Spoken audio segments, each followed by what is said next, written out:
it's time to sit back and relax with your favorite drink. And listen.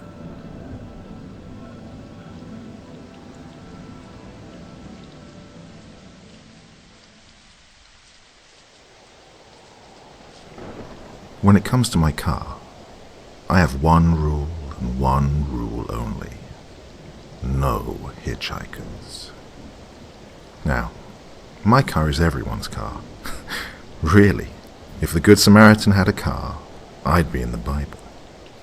I had friends and family do everything to that tin can on wheels, including popping tires, busting radios, open windows on rainy days. But hey, it's just a car. It's my baby, a deep blue Range Rover I bought for myself with my self-earned money. But at the end of the day, it's just a car, right? It's a useful thing to have when you want to go from point X to point Y. But hey, cars come in multiple models. People, on the other hand, come in one edition each. If something bad happens to my car, yes, I'd be pissed. And I'd have to invest a lot of money into fixing it, or even buy a new one.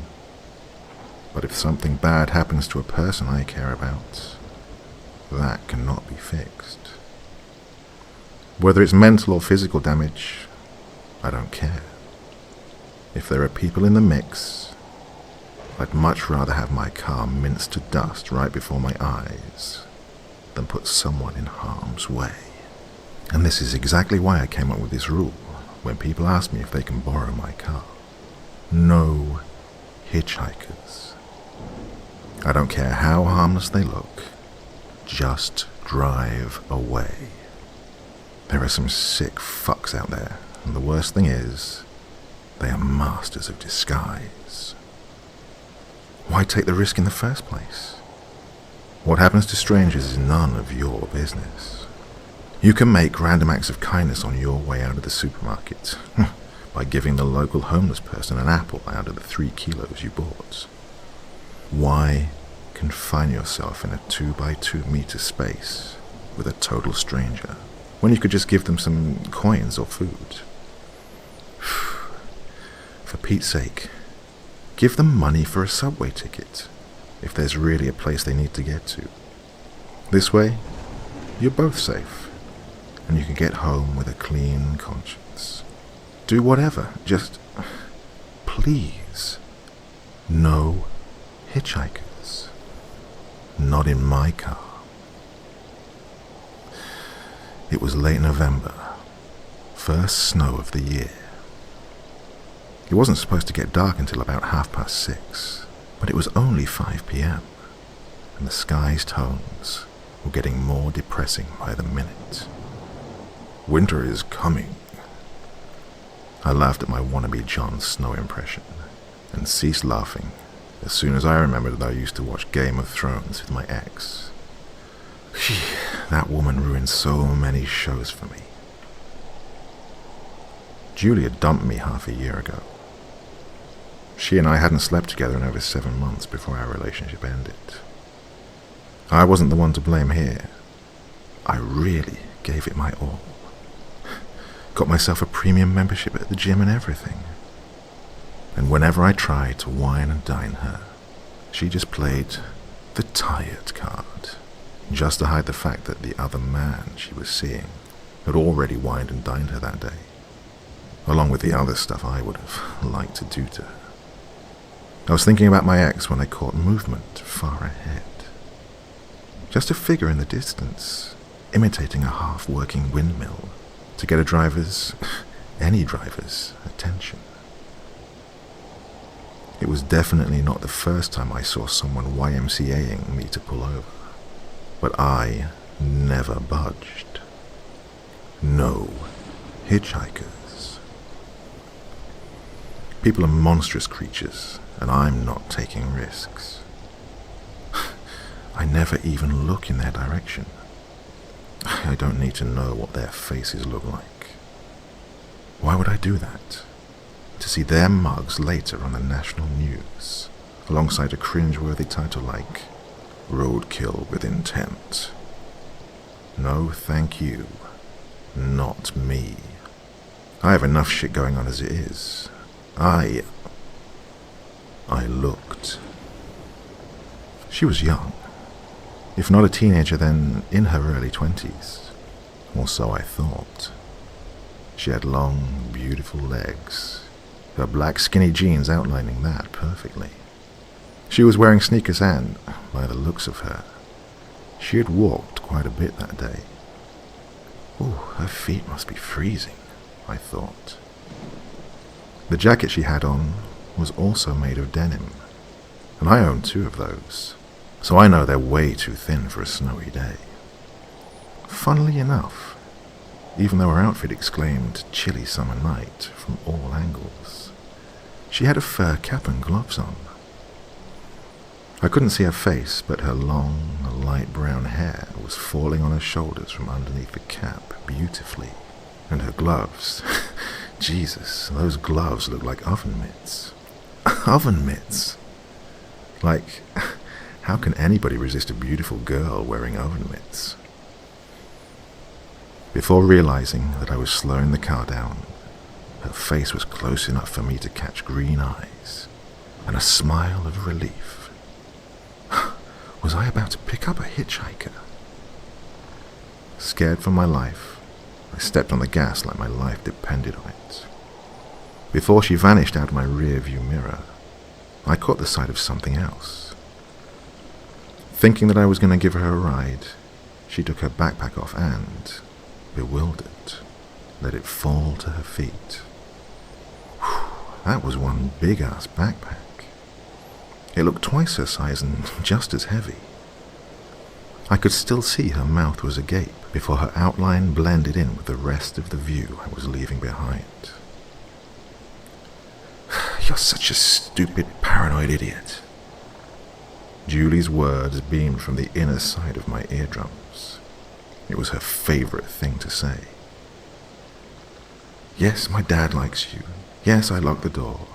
No, I'm not cheating on you. Even though my paranoia regarding that last one was spot on, I am aware that I'm over-aware. The road was deserted, and it was damn cold outside. Frostbite would start chewing at that girl's toes long before a car would pull over, and, let's be honest here, the hitchhikers aren't the only ones who might be monsters in disguise. Lo and behold, even paranoid people have a conscience. I'm no exception. The road was empty, so I risked driving in reverse. I could see she stopped walking the second she saw me coming back. She took a couple steps away from the car when I stopped next to her, lowering the passenger side's window. Need a ride? She frowned at me, her oven mitts on the straps of her backpack. Not sure. Come on, get in. It's freezing cold out here. I don't mean the ride, I mean you. Yes, well, your palette of choice isn't exactly wide now, is it? Her green eyes were piercing needles into my own. Why did you run off on me like that? Let's just say I'm not a fan of hitchhikers. She chuckled. That makes 2 of us. Where are you going? Chapville. Are you taking the highway or are you passing through Brington? You need to get to Brington? Yeah. Good. Then that's the road I'm taking. Put your luggage in the back. I opened the trunk for her and heard a loud thud as she let her bag drop. She closed the trunk and hurried into the passenger seat next to me. She shuddered violently as soon as she entered my car. Take your shoes off and bring your feet up to the heater. She gave me a wild-eyed stare. Isn't that, illegal or something? I'm quite certain amputation bills are more expensive than police tickets. Put your seatbelt on. Should I turn the heat up? Yes, please. I drove off as she fastened her seatbelt and brought her blue and purple socks on the air vent. She sighed in contentment and relaxed into the seat. Thanks for changing your mind. Don't mention it. I don't look like a serial killer on second glance, do I? Good serial killers usually don't. She laughed. Touché. Please don't mind me asking, but what in the world are you doing out in weather like this? In the middle of nowhere with a sack of bricks weighing you down? Living la vida loca. Good thing I came back for you, 'cause you'd be living la muerta loca by now. She laughed so hard, I heard the seat shaking under her. Did somebody watch Spanish soap operas with Mommy when he was little? Busted. I won't admit to anything. It was my aunt, and there was just this one TV in the house, all right? She laughed even harder. Not gonna lie, it felt damn good to hear a woman react positively to my jokes again. What's your name? My head shot in her direction so fast, my neck was an inch away from snapping. She'd taken the hat off, and her beautiful face was smiling at me from between her knees and my passenger seat. When it came to women, I was always the one asking the names. I asked Judy for hers when we first met, and the girlfriend before her, and the girlfriend before her. But I was never the one asked. Felix. I'm Mackenzie. Nice to meet you. Likewise, you going home from work? I sighed my answer. Yeah. That's the saddest yeah I've ever heard from a man who's gotten off work. Then I guess you only ask men whose days aren't as shitty as mine. Why? What happened? I think I lost a deal today. Oh, crap. Are you in sales? Worse. Real estate. Very few people know this about me. I hate my job, but I love talking about it. My type of woman lets me complain about work. My ideal woman, however, asks questions. How's that worse? If you were to choose between a mean mother-in-law and a violent husband, who would you choose? The monster-in-law. That's sales. You have to confront the mother-in-law when she visits, and yes, the house needs to be spotless, and you have to play perfect. But no matter how much crap she gives you, the visit always ends, and you get a chance to bitch about her to your girlfriends. The violent husband, on the other hand, is always there, and no matter how bad things get, unless you decide to finally leave the son of a bitch, not even your girlfriends will be of any help. 'Cause it's not like you tell them anything, right? Have you ever been in sales? Busted again. Not exactly. But I have friends who are, and by the sound of it, things are going really good for them. Of course they are. If you are the one with the violent husband but keep quiet about it, your friends will think you have an amazing marriage. Which is why they'll want you to think that they're doing amazing as well, so that they don't feel inferior to you. Hey, that's stupid. They're my friends. Why would they do that? They're in sales. It's all about the competition. Have you ever been in sales? Yes, I have. I snapped my head back towards her again. It didn't last long, though. 3 months or so. I got fired for not reaching my target. Bummer. Not exactly. I was relieved, actually. I hated it. I just needed the money. Yeah, don't we all? If you hate it so much, why don't you just quit and do something you really like? That's a great idea. You know what? I'll brush the dust off my guitar tonight and quit my job first thing in the morning. Awesome, go for it. I laughed at her promptness. When I looked at her and saw earnest excitement on her face, I couldn't help but remember how it was like to be her age and dream big. Can't do that, kiddo. Rent doesn't pay itself, you know. Besides, this is the real world we live in. You can be the best there is. Unless a good producer spots you, you're doomed.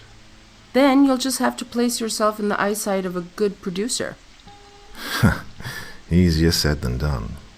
Besides, looks matter way more than talent nowadays. Which is exactly why you should go for it. My neck started to hurt from the times I twisted to look at her. She was dead serious. I hadn't been so intrigued by someone in ages. Hey, you're mocking me. Why would you think that? Don't you own a mirror? You got 3 in this car alone.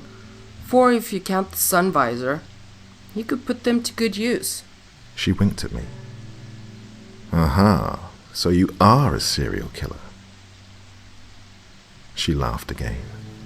Either that, or I'm just somebody who listened to her heart and advises others to do the same.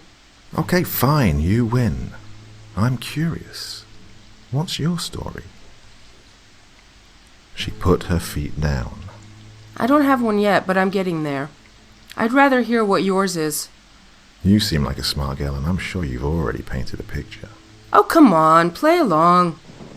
Not wanting to risk a stiff neck the next day, I looked at her from the corner of my eye. She looked like an alert kitten who was witnessing a can of her favorite food being opened right in front of her, grinning. How old are you, if you don't mind me asking? I didn't mind. Just looking at her made me feel old. 29. 29? You look like you're 50. Do you have any kids with a woman you hate? No. Then you shouldn't be this lifeless. Let me know if you feel any different by the time you reach 29. That's actually not too far ahead of me. You're kidding. How old are you? 25. Really? I would have said you're 20. 22 tops. When I was 22, somebody said I look like I'm 27. Get out. I shit you not. But back then I didn't look like I was aging a year a day. How's that? Med school. I whistled. Dr. Mackenzie? Sorry to disappoint, but I quit after 3 semesters. Why? What happened? No, wait. Let me guess. Amused expectation had her raise her eyebrows a little. I'd known her for less than 15 minutes, and I could tell by the richness of her facial expressions that she had a thing for performing arts. Theatre? Mackenzie gasped and applauded my answer. Very good. I haven't been to the theatre in ages. Which do you work in? I'd like to see you perform sometime. I'm still in acting school, but I plan on auditioning for Krestowski's Faustus in January. As Margaret?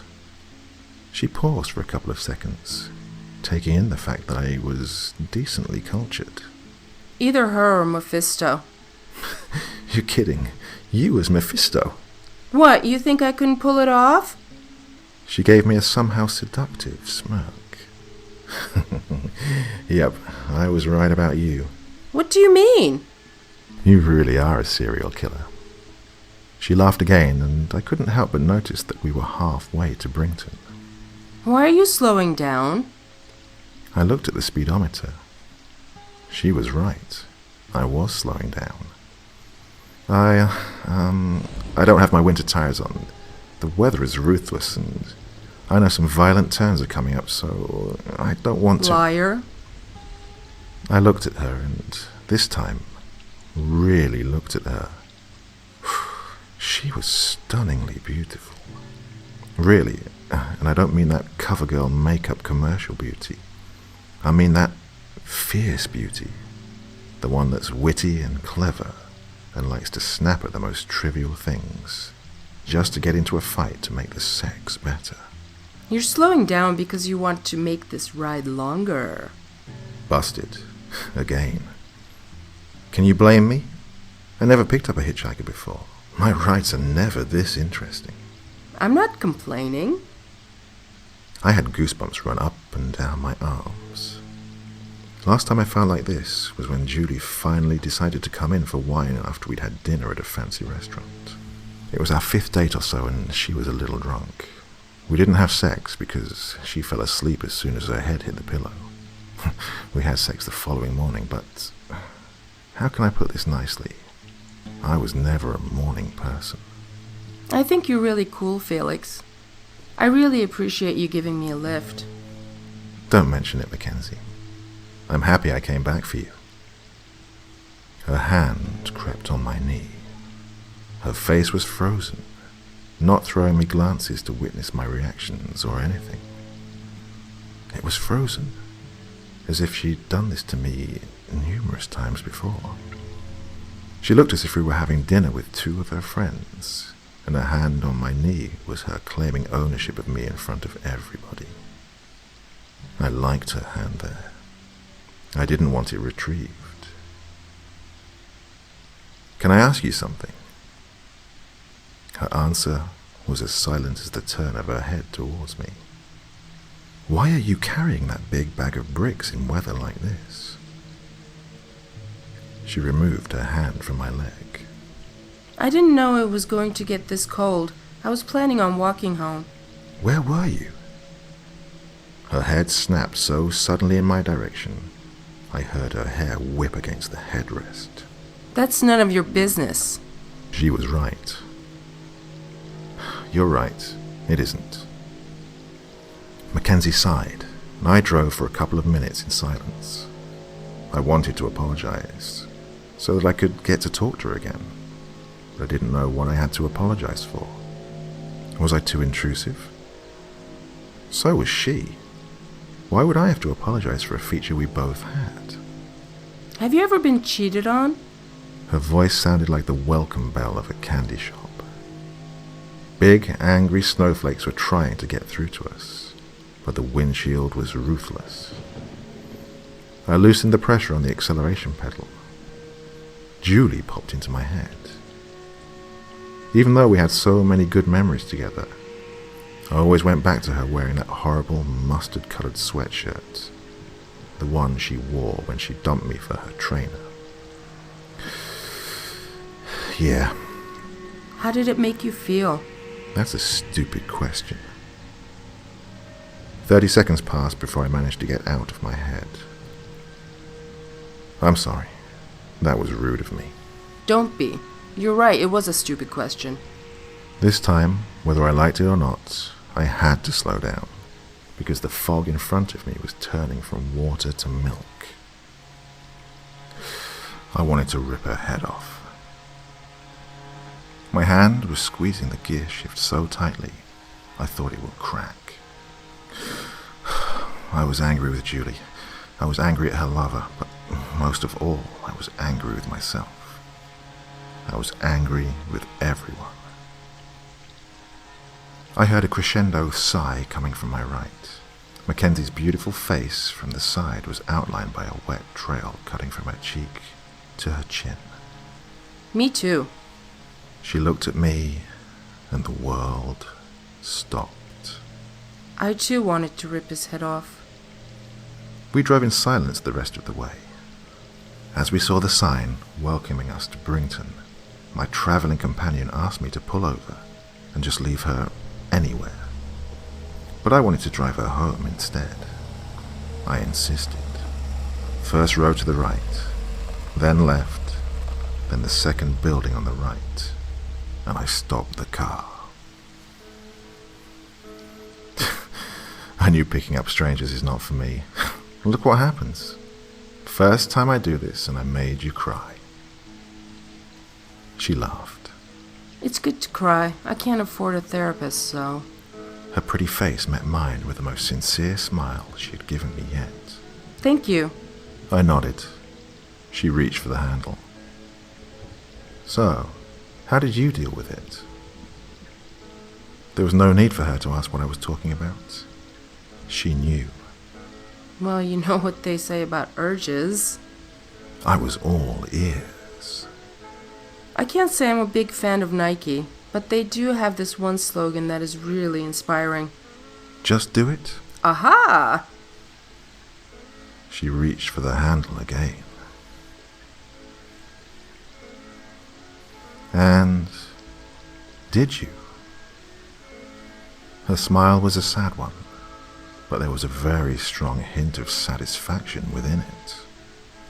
My name is not really Mackenzie. I wasn't supposed to go on this trip I just returned from. Nobody saw you, but in case anybody asks, you've never seen me in your life, alright? I froze. She was waiting for a better reaction, so I nodded and muttered, "I see." Just so you know, I memorized your license plate number.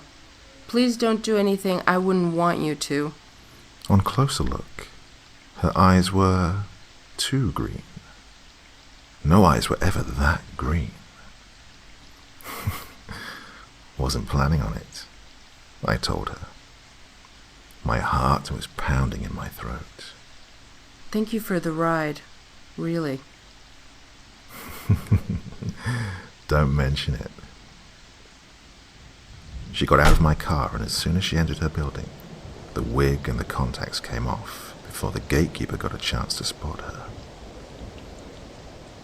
Luckily for me, my head was still clear enough for me to remember that I had to make another stop before going home. I went directly to the deep forest river on the opposite side of town. I popped the trunk open and, as expected, Mackenzie, or whatever her name was a terrible amateur. Her backpack was bleeding from all angles. Fuck it, I was planning on washing the car anyway. I put on the oven mitt she'd left behind and dragged the bloody mess to the brim of the precipice, where I let it roll down into the river. Good thing the water didn't freeze. As a matter of fact, its surface was quite clear. I could still make out the margins of the first backpack I dropped in there 4 months prior.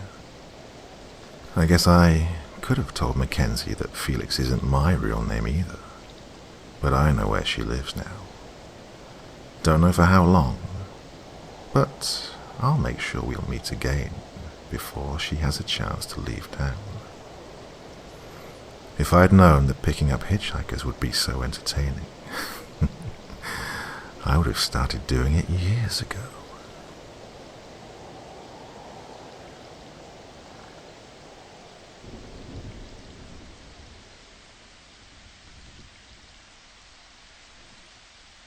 Dr. Gennard was reading when he heard a knock on his office door. Friday, 7 p.m., was reserved for one person and one person only. Come in. I brought him, sir. Nurse Simons opened the door, and the first thing the doctor saw was the teenager's game face from behind the nurse's shoulder. Ah, swell. Let him in, please. The nurse stepped to the side, letting the boy enter. Thank you, Samantha. I'll take it from here. I want coffee. This was no surprise to the doctor, but the nurse seemed appalled by the boy's shameless demand. Very well. 2 coffees for me and my guest, please. Nurse Simons gave the doctor a long, questioning look. Something wrong, Sam? The boy asked, mockingly, over his shoulder. The nurse pressed her lips together, closed the office door, and power walked to the kitchen to brew what had been requested. I like her. The boy approached the doctor's table and sat down in front of him. Black, please. The chessboard was already arranged, and, yes, the black pieces were already on his side of the table. You've gotten predictable, the doctor said. I'll have you know, in chess, you have to choose the color with intellect, not superstition. The boy laughed. I'm far from being superstitious, Doc. I choose black because it's tougher to handle. Right. Oh, and the pieces are shinier. Look, the white ones are sandy and boring. The doctor laughed at that remark and made the first move. He loved playing chess with the boy. The kid might have only been 16, but he could focus harder and invest more patience in the board than all of his university pals combined. The doctor needed some relaxation from the working week he'd had to endure. The institution he was running was, after all, one of a kind. Ever had that one kid in school who everybody would turn out to be a psycho serial killer? Well, unless he finds an outlet for his bad stamina, such as sports, sex, or digital realities. In earlier times, when a kid would throw a tantrum, it was just a kid throwing a tantrum, until that tantrum resulted in bloody murder. Nowadays, tantrums are being taken a bit more seriously. Too seriously at times. Dr. Gennard's specialty is to differentiate between plain old mood swings and serious signs of mental illness. The clinic he's running is a perfect place to hospitalize a child in case one can't tell whether he belongs at home or in a sanitarium. A patient's complete evaluation would usually take somewhere between 3 to 7 months. However, there were cases in which the end results were too shallow and the patient had to stay hospitalized for 2 more months after the 7-month period was over. Marius had been a patient for almost a year. "Concentrate," the doctor said firmly, after snatching a black rook from the boy's side of the board. Marius grinned in contempt. Due to his opponent's previous move, he managed to take a bishop from right under his nose. "I am." Marius was losing, however. He had lost the previous week too, and the week before that. He knew that the doctor could tell his head wasn't in the game anymore. Who could blame him? The clock was ticking. "Son, your results came in." The doctor heard a soft crumbling of fabric coming from Marius's direction. He didn't have to look under the table, because he knew that the boy had a death grip on his pants, where his palms were resting. And the doctor tried putting on the most angry adult face he could muster. If he had to scare the boy upright, he knew he had to play smart. Really smart. Smarter than before. "I am very upset with you." "And why is that?" "Because you lied to both Dr. Rakesh and Dr. Sullivan." "What makes you think I lied, Doctor?" "Well, probably because both of them consulted with one another after interviewing you, and also took a look on your CB test. I know it, and so do you. Your answers don't match your brain activity." Marius's eyes moved from the chessboard to the man in front of him. He knew it was coming. The clinic was famous for the CB test. It was very similar to a lie detector test, but more elaborate. The patient was exposed to different video footage, some of which was incredibly violent. In the process, his or her reactions were not only measured through your standard brain scan, but also through heart rate, body temperature, pupil dilation, vocal reactions, muscle contractions, skin humidity, and tactile sensitivity. Yes, tactile sensitivity. The test was first named Impacto, but since that name was considered to be stupid by most of the staff members, they just adopted the name CB, which the hospitalized children had given it throughout the years, CB being short for Cannonball. "I wasn't lying." "Oh, really?" To Marius's big surprise, Dr. Gennard took a stack of papers out of the drawer nearest to him, as if he had specifically waited for him to say that. "If that's the case, mind telling me why you told Dr. Sullivan that you, and I quote, get off on tiny animals getting skinned alive, whereas your EEG portrays signs of severe distress when you're shown such footage?" "I'd be happy to do the EEG again."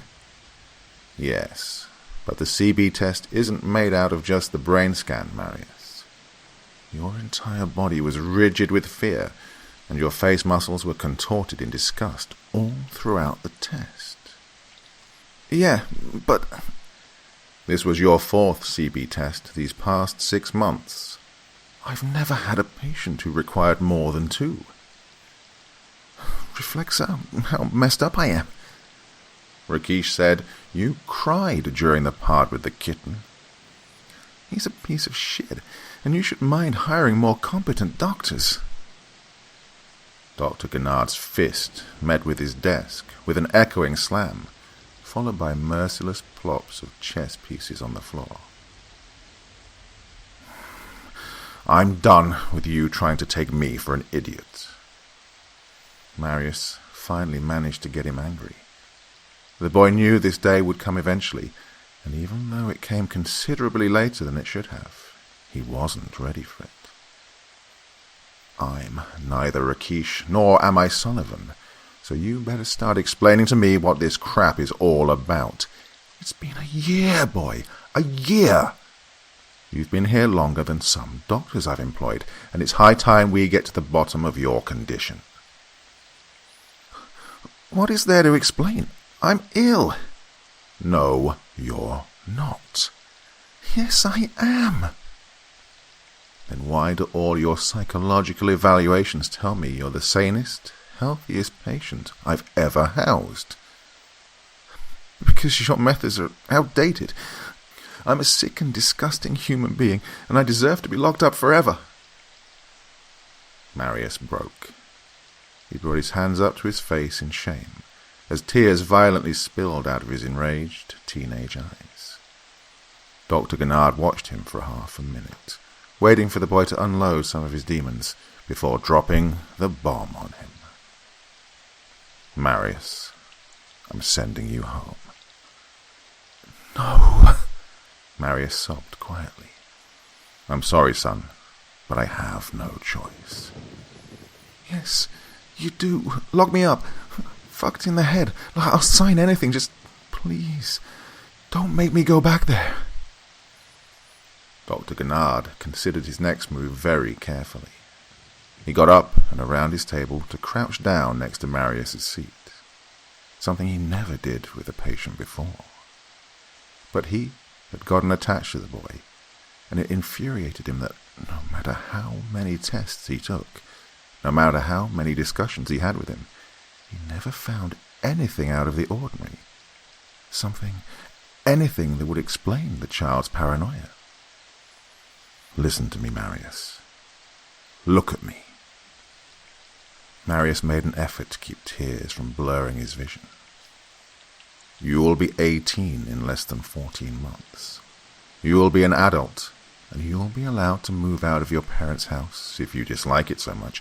14 months is not a very long time. You don't understand. Listen to me. If there's something you're not telling us, domestic violence, physical abuse, or anything objective about your family which you've hidden from us, I'd be happy to put you in touch with... What? Domestic violence and physical abuse? Dude, my mom and dad were the sweetest, most loving parents in the whole frickin' world. They still are, son. This right here is the exact reason why I lie to you people. Those shit tests you run are useless. Nobody believes me. You demand truth, but when it comes to mine, you're all deaf and blind. And what is your truth, Marius? Oh, fuck, no. I'm done repeating myself. You don't believe a word I'm saying, and you think I'm mental. He chuckles after hearing himself. Ironic, isn't it? You think I'm mental, and yet you insist on sending me back home. God, what is the purpose of this place again? Tell me one thing, boy. How can a mental asylum be better for you than your warm, welcoming home? Marius got up and started pacing around the office, trying to shake off the need to break down in tears again. You know, this place is too big for just 2 housemates. What are you suggesting? I'll clean. All day, every day. No days off, no nothing. You don't even have to pay me. Just let me stay here. I couldn't do that, even if I wanted to. Why not? Because your parents are still your legal guardians, and they requested to have you discharged. Marius went livid as that information sunk in.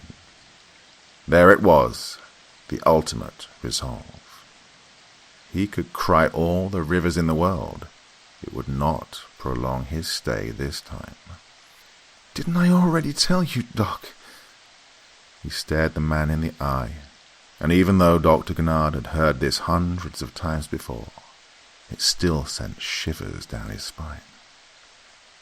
Those things are not my parents.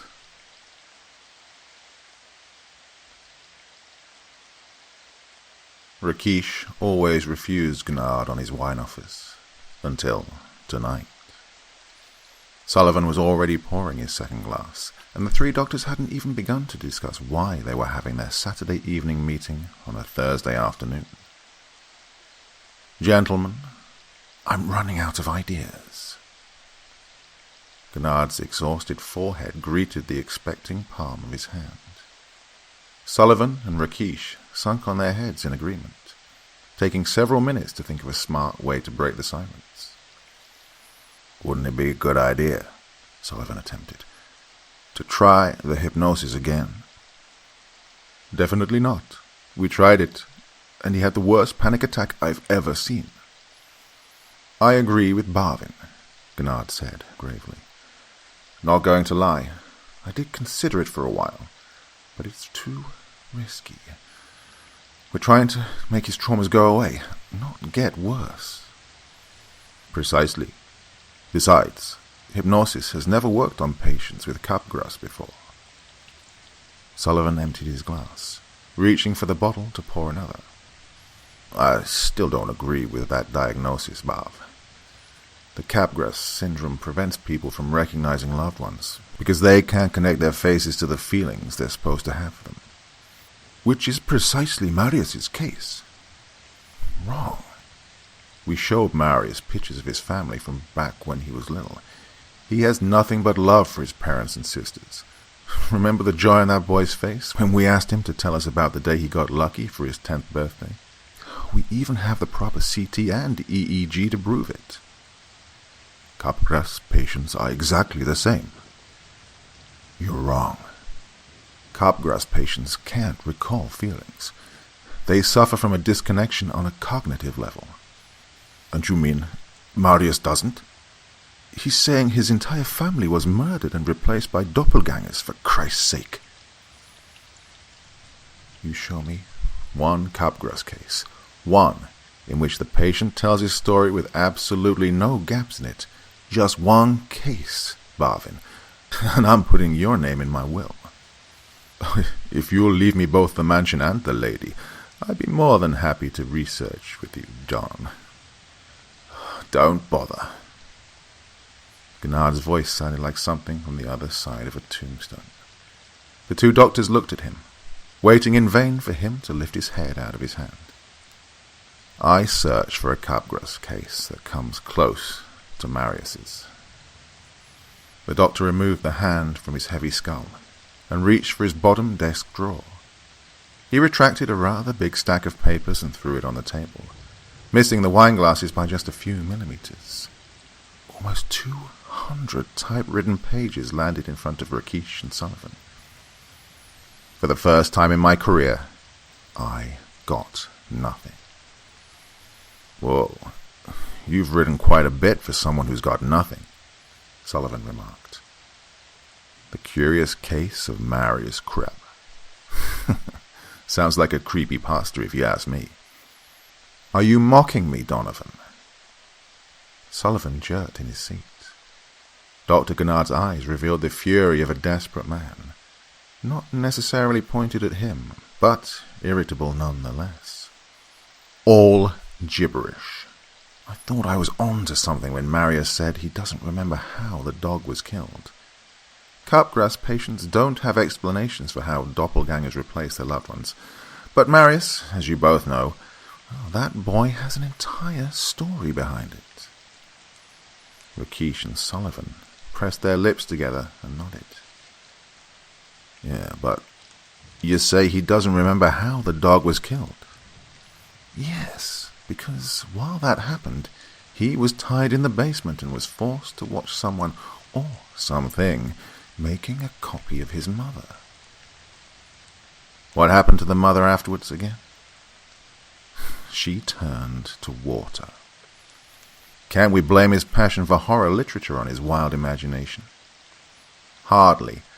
I confiscated all his dark books and DVDs for the past 6 months. I asked him to repeat his story 2 weeks ago. The story remains the same. Could we, Sullivan began, but Rakesh shook his head violently in his direction. Could we what, Donovan? Rakesh gave Sullivan a very disapproving glance. Sullivan inhaled deeply. I know that I'm suggesting a very unorthodox method, but, well, couldn't we suspend the boy's senses somehow and ask him to tell us again what happened? You mean drug him? There was silence in the room. Gennard placed his forehead in his comforting hand anew. Rakesh whispered something like, "I told you to keep your mouth shut," in Sullivan's direction, and as Sullivan tried whispering back in his defense, Dr. Gennard's right hand snapped towards the wine bottle, brought it to his lips, and kept it there until it was completely empty. He placed it back on the table with a gentle ding. "I've tried that, too." Rakesh and Sullivan grasped, greedily awaiting further details. "I like playing chess with the boy. He's highly intelligent. I once told him, if he beats me, I'll share a bottle of whiskey with him. Let's just say I let him win." The other two exchanged worried glances. "Max, he's only 16 years old."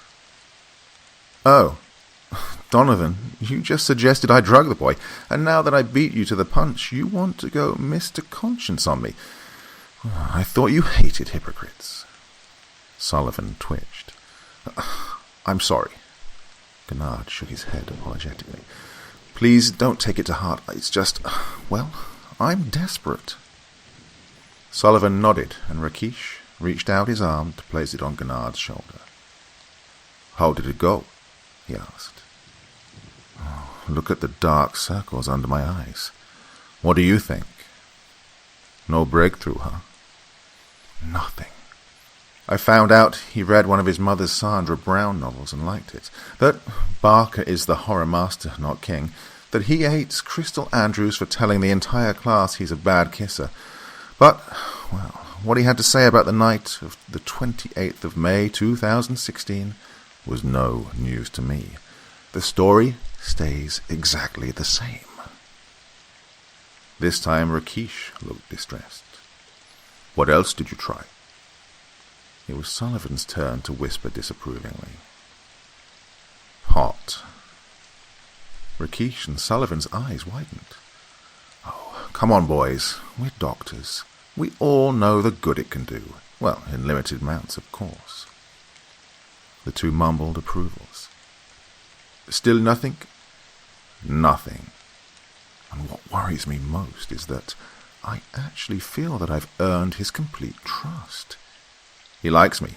Of that I am certain.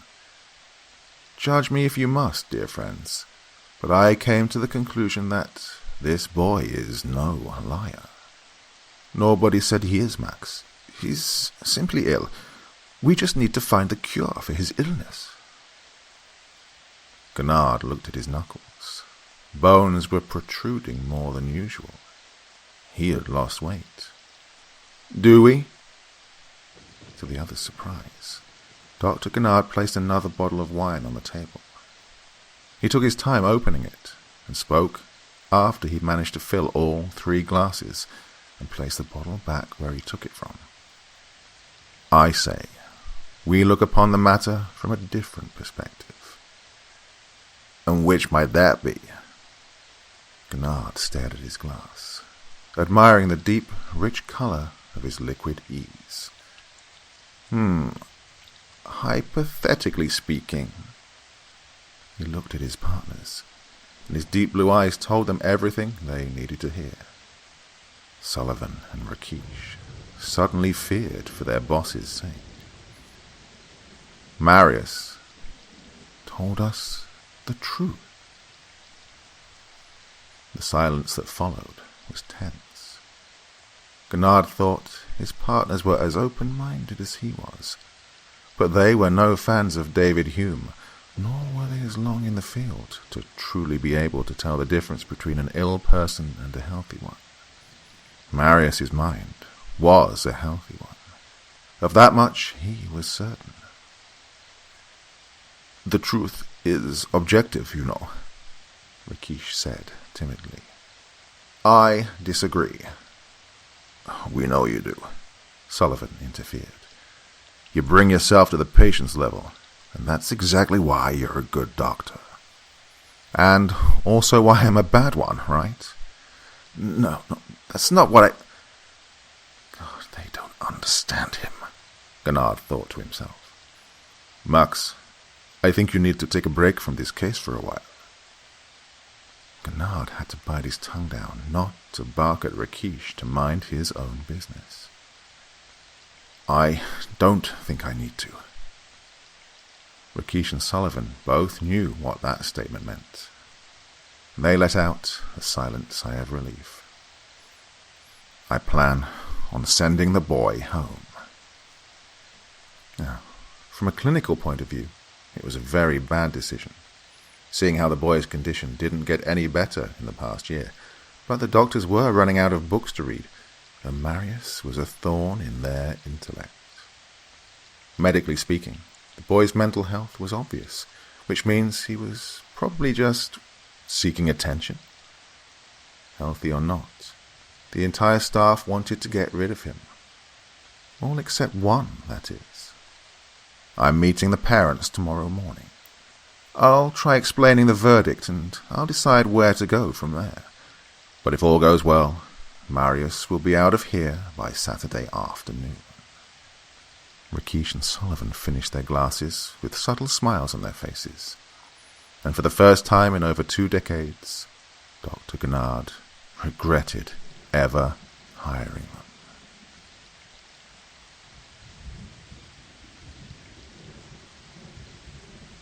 Next morning, Dr. Gennard was finishing his first of 3 coffees when he heard the knock at the door. It was too soft to be Nurse Simon's, and too firm to be somebody's whose visit was not expected. "Come in." Marius's parents did just that. They were early, just like the doctor had asked them. "Ah, Mr. and Mrs. Krepp, thank you so very much for coming this early." After exchanging pleasantries, the pair sat down in front of the doctor. Even though both of them tried to look fresh and excited about taking their son home, exhaustion dug into their features as mercilessly as time did. "Would you like some coffee?" Mrs. Krepp flinched. She was taken aback by Nurse Simon's presence behind her. "Oh, I'm sorry. I didn't hear you come in. No coffee for me, please. I'd like a glass of water, if possible." "Of course, madam. Anything for you, sir?" "Water sounds good. Thank you." After placing 2 glasses of water in front of Mr. and Mrs. Krepp, the nurse left the office in a hurry. "Ah, I see you're not big fans of coffee," the doctor remarked. The two were slightly surprised by his observation. "You have paid me monthly visits for the past year, and not once did you take Samantha up on her offer of coffee." There was silence for a couple of seconds. We don't actually like coffee very much," Mr. Krepp said. "Our household is sort of coffee-free. We only buy some when we expect company," completed Mrs. Krepp. "Well, you're going to have to buy some pretty soon, because Marius loves this stuff." Dr. Gennard raised his mug slightly in front of the two, both in cheers as well as in demonstration of his statement. As his head pulled back to enjoy the last mouthful of the liquid black gold, the Krepps exchanged a quick glance. "Now then." The doctor placed his empty mug in the far end corner of his desk and reached for the drawer where he knew he'd find Marius's latest test results. "You've let him drink coffee?" Mrs. Krepp's eyebrow was twitching. "I thought we talked about how serious our son's insomnias are." "Honey." "Oh, don't you honey me, Christopher." Mrs. Krepp placed both her hands flat on the desk, her elbows demanding more space. "Doctor, My son's sleepless nights are what caused this insanity in the first place. We know you're a professional, and we entrusted you with taking care of Marius. But for that, we agreed on one thing, and one thing only. No coffee. Mrs. Krepp, this may come as a shock to you, but a cup of coffee in the morning is a stimuli for a rich, eventful day, and the more energy you invest, the more you are guaranteed to have. No coffee. We didn't agree on you picking up new rules as you go along. We said no coffee from the get-go. Honey. This time it was Dr. Gennard who lifted his hand to silence Mr. Krepp. Your son hasn't had a visitor for a whole entire year. What are you talking about? I'm not talking about you and your husband, Mrs. Krepp. He refuses to see you. Therefore you don't count. Mrs. Krepp looked insulted. I'm talking about friends. Classmates, other relatives. Nobody has come to see him. And that boy has been the perfect patient. No trying to run away, no complaining about the food, no sneaking girlfriends inside the facility when the guards aren't paying attention. His room is always clean, and nobody has had anything to complain about the way the bathrooms look after he has taken a shower. Now, if you've been in this business for as long as I have, you really learn to appreciate a patient that minds others. On top of that, everybody here loves him. Now, I know what we agreed upon, but, you see, Marius never asked for special treatment. He never demanded anything from me, except coffee. He loves it, and here it's free for everybody anyways. I'm sorry, but I couldn't refuse your son's one and only pleasure throughout his stay. Mrs. Krepp's elbows withdrew to her sides, and her palms contracted into fists. She didn't say anything to get back at the doctor for violating their agreements, but her stare didn't show that she approved of his actions either. Now, can we please discuss your son's latest test results? The mother was too angry to talk. Medical stuff, well, rationally anyway. She turned her head to the side, giving cue to her husband to take over. Yes, of course. The doctor turned to the husband. We've already discussed the possibility of Marius suffering from Capgras syndrome, a disease which doesn't allow him to link familiar faces to the emotions they're supposed to provoke. Yes. We have reasons to believe the illness in question is not Capgras at all.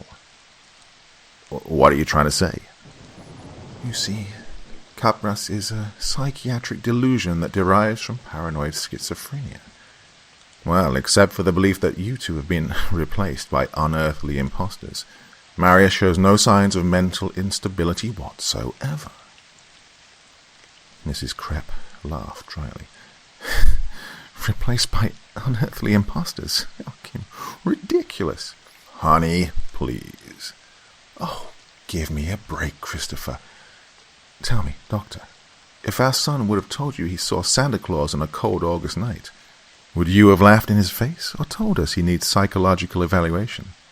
Because, no offense, I don't see how the first option, justifiable as it is, would have brought you any income. Cheryl, that's enough. You mean to say I've been keeping your son here for the money? Oh, I don't mean to point fingers at anyone, but it's not like you're funded by the state or something, now is it, Doctor? Mr. Krepp's face was burning with shame for his wife. He was trying to apologize for her behavior, but the woman's words shook the doctor so achingly deep he couldn't even find the proper tone to defend himself. I'm not keeping him here for the money, Mom. The woman puffed and crossed her arms over her chest.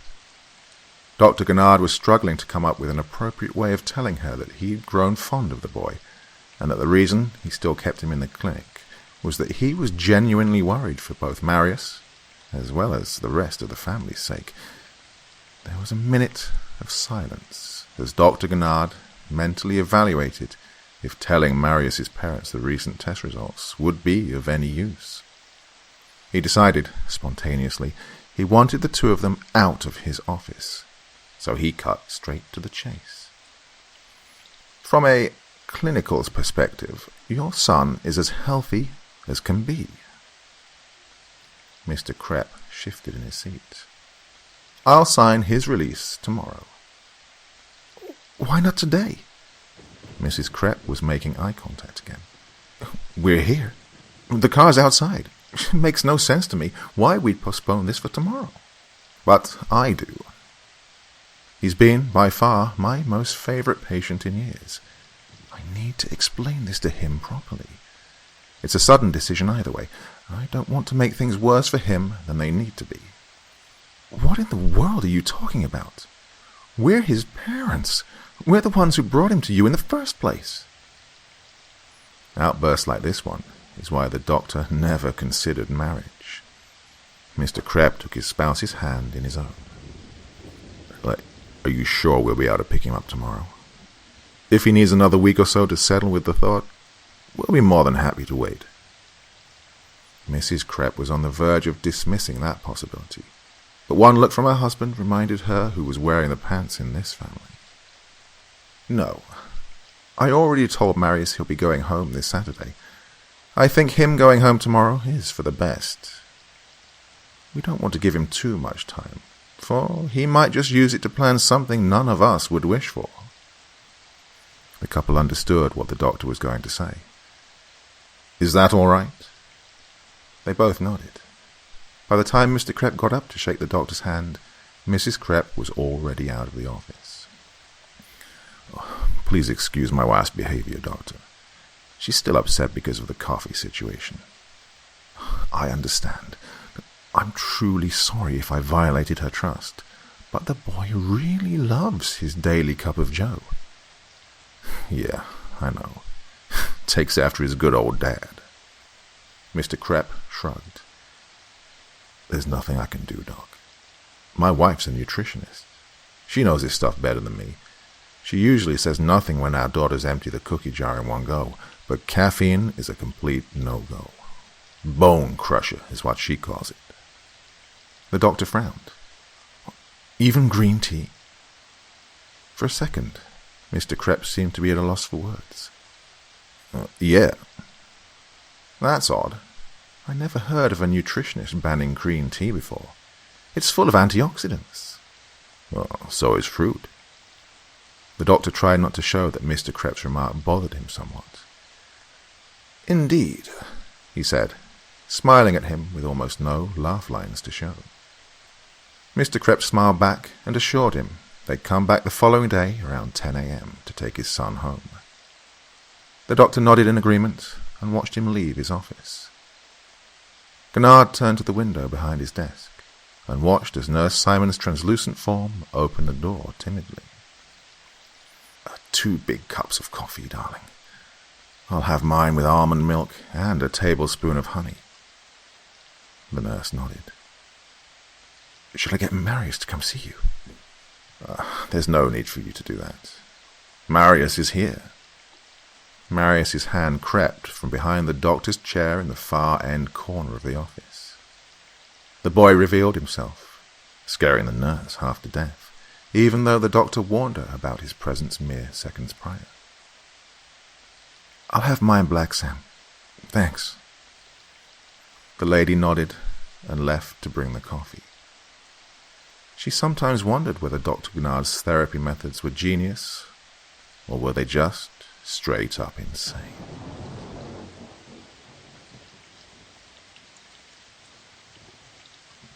Hours passed, and Marius had yet to win a match against the doctor. He was definitely trying. Gennard could tell that much. Could we please address the elephant in the room? Marius was looking for ways to get Gennard's bishop without having to sacrifice his queen in the process. You're ruining my concentration. I know, but we're running out of time. You mean I'm running out of time? The boy made a move. Your turn. But first, can I have another cup of coffee? Gennard was addicted to the dark elixir himself. He felt so sorry for the boy, knowing he'd have to live either without it or drink it sneakily for the next year or so. "Sure thing, kid. You can have as much coffee as you like." "Oh, can I have the next one with a shot of bourbon in it?" "As long as you don't tell anyone. I'd like to keep my job, if that's all right." "I won't tell a soul. I owe you that much." Gennard confiscated Marius's queen, and the boy let out a long and whiny negation. The doctor laughed at the pitiful face he made. "You won again." "No, I didn't. Not yet, at least." Marius moved his king to a very vulnerable position. "That was stupid of you." "I disagree. We both know I'm stuck. I'm just saving us 10 minutes. Gennard looked at him. It was easy to see that Marius was clinging to every minute that separated him from the following morning. "Can I go ask Sam for another coffee?" The doctor smiled sympathetically. "You sure love coffee, huh?" "No, I don't." The doctor wouldn't have been more surprised, even if a bullet had been shot through the window right then and there. "You're joking, right?" Marius shook his head. "As long as I have caffeine in my system, those things won't be able to touch me." He'd heard the boy's theory before, and, just like the first time, he was fishing for information with the fascination of a child. "And why is that?" "Caffeine has an effect on those things like sodium has on demons. It sets up a barrier they cannot cross." "And how do you know that, if I may ask?" "Told you. On the night they got to my family, I was writing an essay that was due the following day. I had 2 Red Bulls that evening, and they sensed it. They made me watch as they were copying my parents, in hope that I'd piss myself." The boy was telling the story with such ease now, the doctor could hardly believe it took him almost 2 months of therapy to get it out of him in the first place. "Doc, do you ever get scared?" "What do you mean?" "I mean, so scared you pissed yourself." If it were any other patient, Gennard would either have snapped at them or simply lied. But this was no ordinary patient. This was Marius, his chess partner, and the most intriguing case he had ever dealt with. "Yes, I did." Marius looked at him expectantly. "Oh, you don't want to know?" "Yes, I do." At that very moment, something inside the doctor's head clicked. He had opened Pandora's box, and he knew it. I was 13.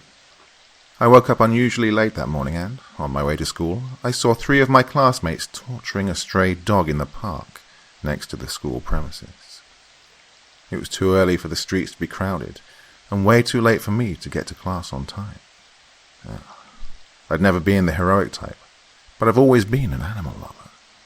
I dropped my bag and went straight to them, yelling at them to leave the pup alone, and that they were being cruel. Gennard's chest felt tight. They laughed at me. The fat one came at me, punched me and threw me to the ground. I tried defending myself, but I was a small and bony kid. Puberty was 1.5 years ahead of me. The fat kid forced me to my knees with my hands behind my back. He was pulling my hair so that all I could see were the other 2. Marius's fingernails were digging in his knees. He had a feeling where the story was going, but he couldn't find the words to ask the doctor to stop. The kid in the orange sweater was holding the dog by a leg. I don't remember his name, nor his face, but I remember Jason, the 3rd kid. Jason liked playing with firecrackers. Marius covered his nose and mouth with his hands, his eyes pleading for the doctor to stop. But Gennard warned him, and there was no turning back. Jason said, "If you tell anyone, you're next." And then he lit up a firecracker. "Oh no, please stop." and placed it in the dog's snout. Marius hid his face behind the palms of his hands. I pissed myself after it exploded. Several minutes passed until the boy broke the silence. That was shitty of you to tell me. You wanted to know. He removed his hands from his face, revealing gleaming cheeks. Why are you crying? The boy stared the doctor down with pure hatred in his eyes. Did my story remind you of your own dog? Marius avoided eye contact. I think it's about time you tell me what really happened to it. The pause that followed was heavy, as heavy as water when felt from the bottom of the ocean. Lucky. Marius clenched his fist like one would when trying to bend iron bars. The dog's name was Lucky. An inexplicable shiver crept up and down the doctor's spine. It was something about the way Marius said the dog's name that made him want to call his parents and tell them that he is adopting the boy. Something about his eyes that made him see, no, not Marius Krepp, but himself, Maximus Benjamin Guenard, a 13-year-old boy who peed his pants because he was too weak to save a dog. Marius looked at him with so much hatred that, well, he finally understood. He understood wasted typewriter ribbons and over 200 pages of writing a thesis on a patient that was, undoubtedly, completely healthy. He finally understood why he'd kept Marius for a year in the clinic. Because he believed him. He believed every single word that came out of that boy's mouth. Oh, I'll tell you what happened to Lucky, all right. But first, you tell me what those demons told you. They told me Lucky never existed. Did they now? That much was to be expected. Marius had an explanation for every aspect of his trauma. Dr. Guenard had stopped being surprised by the fluency of his story months ago. They killed him before they managed to make a believable copy. Those things can't copy what they can't see. They tried copying Lucky after killing him, but it was no use. The head was all messed up. The ears were off and the left side of his face was droopy, somehow, and its eyes were dead. Everybody could tell that it was no ordinary dog. They didn't want to risk it. I understand. Oh, I doubt it. What happened to Lucky afterwards? What does it matter? You don't believe me anyways. Just tell me. Oh, can't you just... Marius started crying again. Can't you stop fucking with my head already? I don't want to remember this shit. This is the last night of ease I get before going back there. His voice broke, but the doctor was as rigid as sandpaper. I'll ask again. And this time you better quit being a sissy. The boy's wet eyes widened. Guenard had never used that tone with him before. What did they do with Lucky's body afterwards? And that's when Marius understood. He wasn't alone anymore. They buried him in the backyard, by the oak tree, towards east. Go get yourself a cup of coffee, and then go to your room. Are we making a farewell inventory now, or after I get my coffee? Oh, there will be no farewell inventory. Dr. Guenard stood up. You're not going anywhere.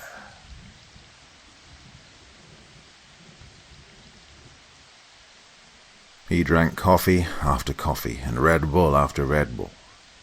His head was racing, and his conscience was screaming at him in the voices of his mother, his university teachers, and all his respected friends and colleagues from the medical field. Don't do it. Don't do it. Don't do it. But he knew he had to do it. It was the only way to know for sure. If Marius's family had been killed and replaced by doppelgangers, there's no way he'd let them have the boy. Dr. Gennard stopped the car in front of the house at 52 Bourbon Street, the Krepp residence. His watch showed 3:02 a.m., and the house, as well as the suburban neighborhood that surrounded it, was dark and quiet. Dead to the world, with a revival appointment for after the sun comes back up. Gennard got out of his car and got a shovel and a hoe out of his trunk. The neighborhood was a quiet one, and, as with all safe neighborhoods, the fences were just shitty excuses for delimiting private properties from common asphalt. Gennard stepped over the fence like it wasn't even there. He gave subtlety a try, by ducking and approaching the backyard on all fours in the safety of shadows projected by pompous flower bushes. It was dark, but the streetlights that were peppered here and there illuminated enough for him to find the oak tree. It was a beautiful tree, thick and elegant, rising above the level of the house, guarding over its inhabitants, but not forgetting to also keep a watchful eye over the rest of the neighborhood. It was the perfect place for burying bodies. Gennard wasted no time. The shovel cut through the portion of earth showing east, with the fury of someone who was trying to dig out a lover that had been buried alive. He was merely 2 feet deep in the ground when sweat started tickling his brow. The doctor dug and dug and dug, and for a second he actually started having second thoughts about the whole thing. Was he the mad one? He was a renowned doctor. His office walls were full of rewards and recognitions, and yet here he was, digging out a patient's backyard because of a supernatural possibility. He was about to insert the sharp head of the tool into the ground again, but then he saw something rather odd in the soil. A weird texture, something that shouldn't belong within the earth, but above it. It was the same color as the dirt it was sunken into, but Gennard knew it was something else. He knelt down and patted with the tips of his fingers. Hair. He was, most definitely, touching fur. The doctor let out a small gasp and continued digging for the dog with his bare hands. What a beautiful animal it must have been while it was still alive, he thought. He removed the earth off the dog's torso as best he could, but his main objective was to uncover the pet's head. Dr. Gennard grabbed the hoe and began removing the fertile clay from the animal's skull. It took him several minutes and even more pats to discover that, where the head was supposed to be, there was, well, nothing. Just bits of flesh that dried out, feeding the oak tree next to it. As if someone, or something, ate its way out of the poor thing. As if someone or something bit its head off. As if someone, or something, had placed a firecracker in his snout. Marius's words echoed in the doctor's head. They killed him before they managed to make a believable copy. They can't copy what they can't see. Gennard saw red before his eyes. His life thus far, his career, his patients, his colleagues and prestige, none of it mattered. All that mattered was that he was angry and that someone had to pay. Dr. Gennard, what are you... The doctor didn't even miss a beat. As soon as he heard Mr. Krepp's voice behind him, he grabbed the shovel resting next to him and turned with the speed of light, smacking the man's face with it. At least, that's what he intended to do. He wanted to immobilize the creature and ask it who sent it to the human world and what its business was. He wanted to immobilize all of them, see if they reacted to blessed crosses and holy water, because, if not, Dr. Gennard would have to buy sacks upon sacks of coffee, not to mention energy drinks and tea bags. However, the sound the shovel made when it came into contact with the thing's head was not your usual thump. It was fleshy. Sharp and fleshy, like the sound of a butcher knife when penetrating a fat pig's belly. Furthermore, the thing that landed on the ground didn't move. It spasmed once or twice, but it stopped moving shortly after. It was dark outside, but by now the doctor's eyes had adjusted to the scenery enough to know that what was oozing out of the thing's head was blood. Human blood. Gennard approached the body and, with a gasp, dropped the shovel right next to it. He had cut Mr. Krepp's face across the eyes.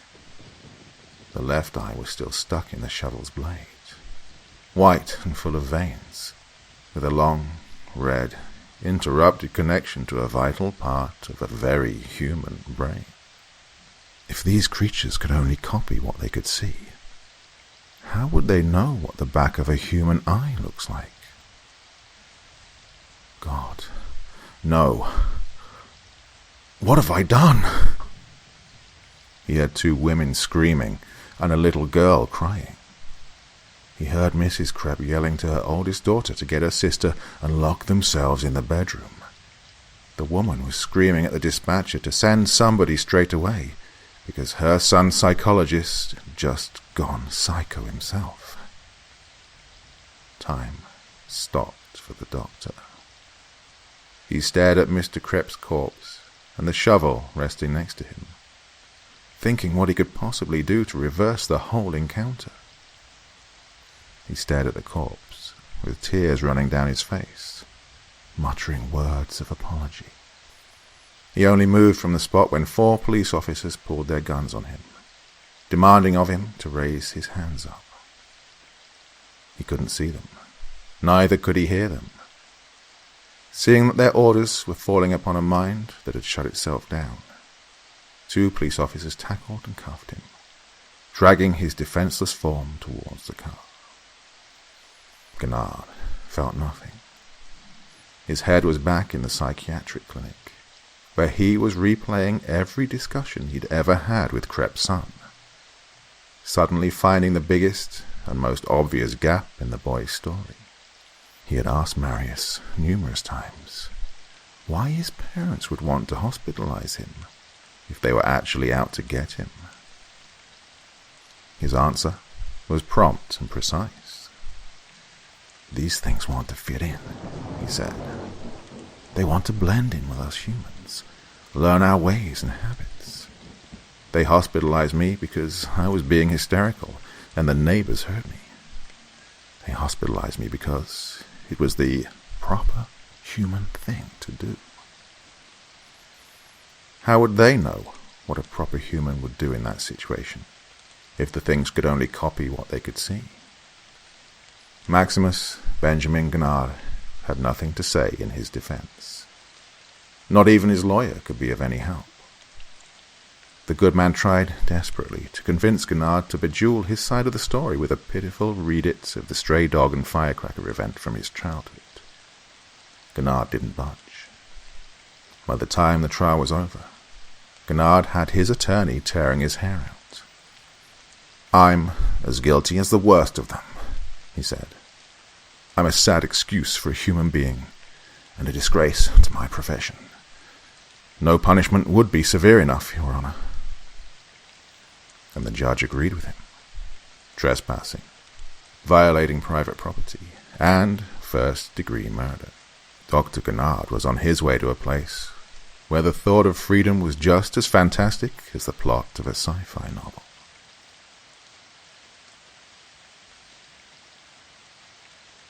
"Doc, you got a visitor." Gennard turned his face to look at Officer Novak. He was confused. He would only still receive visits from Samantha on the first Wednesday of every month. But today was Sunday, and he'd seen the nurse just 4 days prior. "I keep asking you nicely not to call me that. I'm not getting paid to be nice to you, you shit-eating, shovel-waving ass crack. I said, you got a visitor, Doc. Gennard let out a tired exhale. He turned his head back to Deshawn, the only friend he had in his sector. They were playing chess, and it was his turn to move. "Rain check?" the old man asked, with an understanding smile on his face. "No, it's unexpected, so it's unimportant. I don't like unannounced visits, so I'll make it quick. Wait for me." Gennard sat up. "Oh, don't bother moving the pieces. I know exactly where I left everything." "Didn't even cross my mind, Max. Hey, listen, lunch is in 20. In case you don't show up by then, you want me to wait, or should I go on without you? I'll be back in time for lunch, as well as this match." "You never know, man." "I just told you how I feel about unexpected visits." "Death's the only unexpected visit, my friend." Gennard smiled at the witty comment, and followed Novak to the visitation room. He didn't even bother looking at his visitor while approaching. He already knew who it was, either Rakesh or Sullivan. Those pieces of garbage. Gennard killing Mr. Krepp was the best thing that had ever happened to their personal finances. The two of them cashed in on his 200-page case study, and after getting their hands on it, the press was merciless. They extracted quotes out of a paper that was supposed to be for sheer scientific purposes, and gave them outrageous contexts.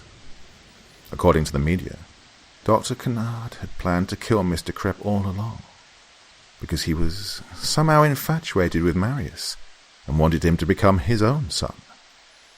Gennard took a seat and grabbed the receiver. At first, he didn't recognize him. His shoulders were broader, and he had facial hair. His hair was different too. Style and posture weren't the same either. The boy had grown. "Marius!" Gennard's voice broke, his sight getting blurry. He started shaking his head slowly, overwhelmed by the unexpected encounter. "Hey, Doc, how have you been?" Gennard's lacrimal glands ruptured before his former patient, making him feel pitiful and angry for not being better prepared. "Come on, man, pull yourself together. Don't make me start the waterworks too." The former doctor wiped his eyes and nose rapidly. It cost him a lot of courage to look at the man Marius had become without breaking down.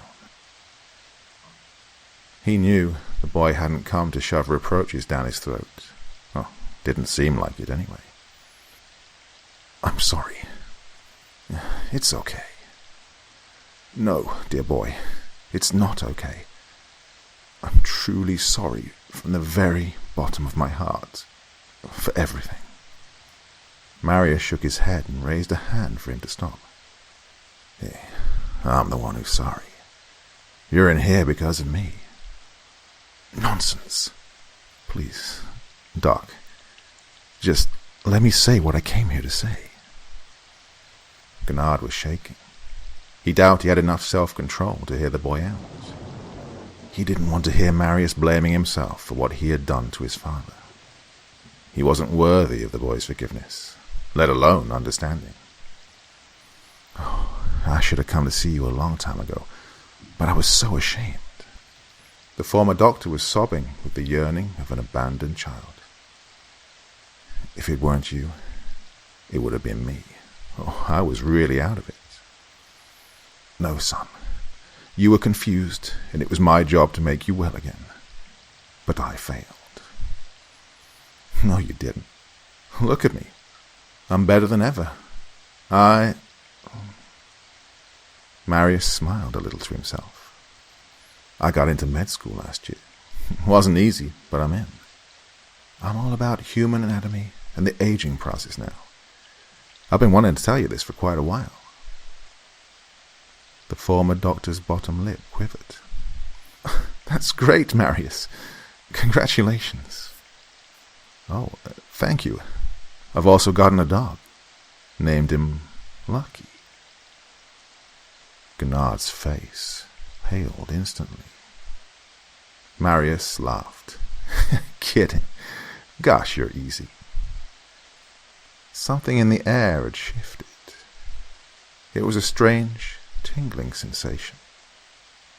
Gennard felt the need for oxygen, so he inhaled greedily, welcoming the tingly air within his being.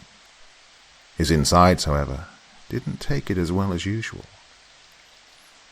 Remember the mutilated dog you found in my parents' backyard that night? This is some funny shit. Hear me out. Gennard could feel the air liquefying somehow. He could feel it sliding down his airways, resting in his lungs and spreading to the stomach. He wanted to breathe, but each mouthful of air felt too thick to reach its purpose. He also felt very warm all of a sudden. He was sweating profusely, and not just from his armpits, but from his head, face, arms, and crazily, from the legs too. Gennard felt like he was melting. My parents had just wanted to surprise me with a pet for when I was to be discharged, but, well, the damn thing moved in front of a moving car. Stupid mutt. Crazy coincidence, huh? He laughed again. There was something odd about the boy. Something was not quite right with his face, and it was making Gennard sick just by looking at it. So, it's true. Lucky never did exist. Nope. Why did you lie to me? Think about it. You're the mind doctor. You tell me. Why do people lie? Gennard could barely articulate. Because they have something to hide. Oh, really? That's why. Darn it. I was hoping you'd say because they're bored. Oh, well, we don't have to agree on everything. Marius looked left, then right. He got closer to the glass, and Gennard had an inexplicable gag reflex. Hey, how'd you like it in there, Doc? Under normal circumstances, Gennard would have told him, oh, it's not so bad. But something about the boy made him want to weigh his answer very carefully. He couldn't decide on one, so he left Marius' question unanswered. You want to get out? 'Cause between you and me, I'm going to get you out of there. The former doctor's eyes got wide, so he looked around at the guards, wondering if it would be a good idea to ask them to escort Marius out of the building. I mean, you yourself are doomed, but you'll still be able to walk around. Sounds good? What in the world are you up to? Let's just say I'll work something out.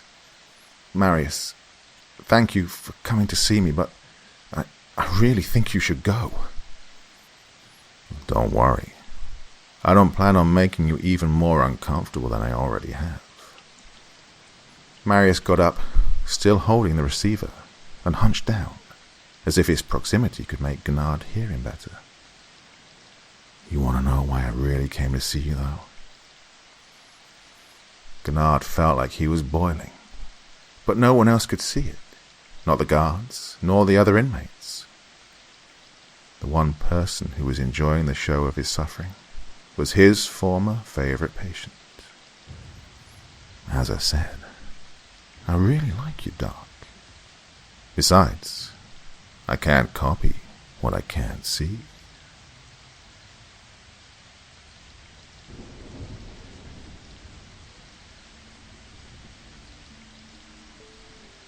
She was on her knees, with her right ear glued to the floor. Ellie? Shh. She shushed him. It had been over 30 years since she last welcomed him home with her buttocks up in the air. But back then, the context was completely different. Ellie, what are you doing? Shh. She shushed him again, with a hiss as an undertone. Elmer placed the paper bag containing their freshly baked bread on the dust-collecting sofa they kept in the hallway. He'd wanted to get rid of the old thing ages ago, but his wife wouldn't let him. It was a wedding present from her mother.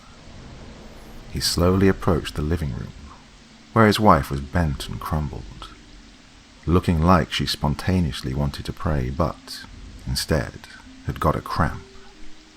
The parquet creaked mildly under his careful steps. Am I missing something? Get down here. Elmer sighed.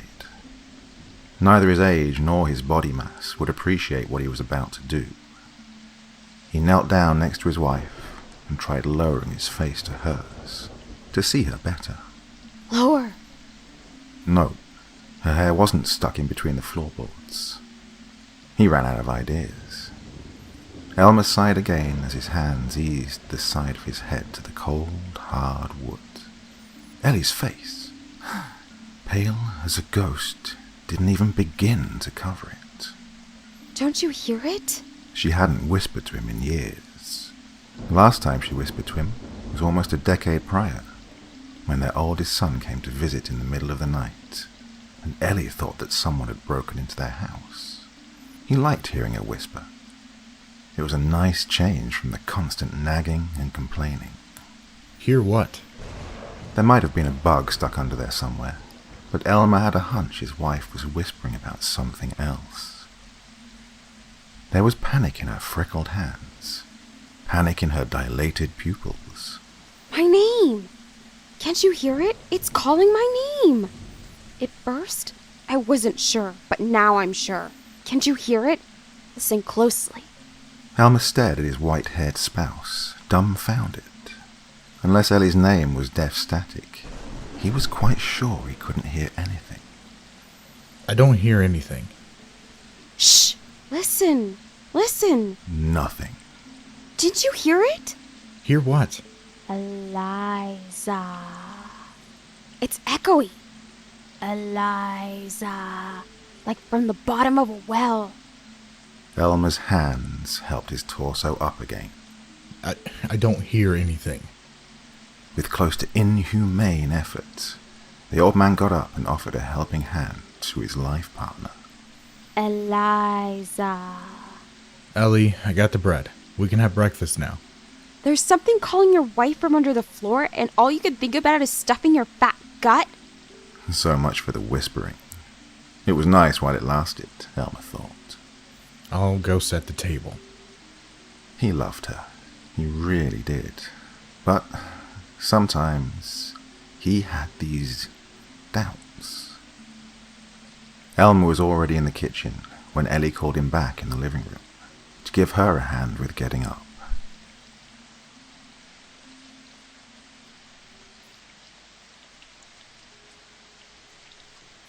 The following morning, he was welcomed home by not one, but two backsides staring at him from the living room floor. Elmer sighed. The torso attached to the butt dressed in black rose to reveal a head. Good afternoon, Father Jonathan. Ah, Elmer. Good afternoon. Ellie shushed both of them. Father Jonathan looked at her for a second, and then back at Elmer, pressing his lips into a line of mild desperation. Elmer entered his living room with the same caution as the day before. His wife spoke to him from foot level. They're gone today. Not even I can hear them. Ellie sat upright and looked the priest dead in the eye. I think they're afraid of you. The priest shrugged. Elmer's frame got in between, offering each of them a helping hand. Ellie hesitated. I wish they would say something while you're here, Father. Elmer, godless as he is, can't hear them, but I'm sure you would. The priest and Elmer exchanged a worried glance. Ellie got to her feet too, and caught a glimpse of that exchange. I'm not crazy, Father. Nobody said you are, child. Elmer found that sentence quite oxymoronic. The devil works in mysterious ways. However, we must not exclude the possibility of interpretation. It called me by my name. Father John reached a conclusion based on Elmer's facial expressions. I shall bless this room for your peace of mind, child. The house, Father. Bless the whole house. Have you heard it anywhere else? No, just here. But please bless the whole house. Elmer left the room. Father Jonathan followed him in the hallway, to the couch where he left his cross and holy water, where Ellie's hearing range couldn't reach them. She's old, Elmer. Bear with her. I am, Father. Elmer looked over the priest's shoulder at his wife, who dropped to her knees and glued her ear to the floor again. Always have, always will.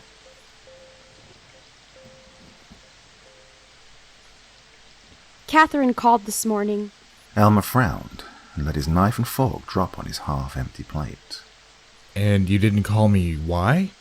You were out buying bread. I doubt she called that early. Ellie gave him an annoyed glance. She always made that face on the few occasions Elmer would raise his voice at her. I was out in the garage. You should have called me. I haven't spoken to her in 2 weeks. She'll call again. Elmer and Ellie had 3 children.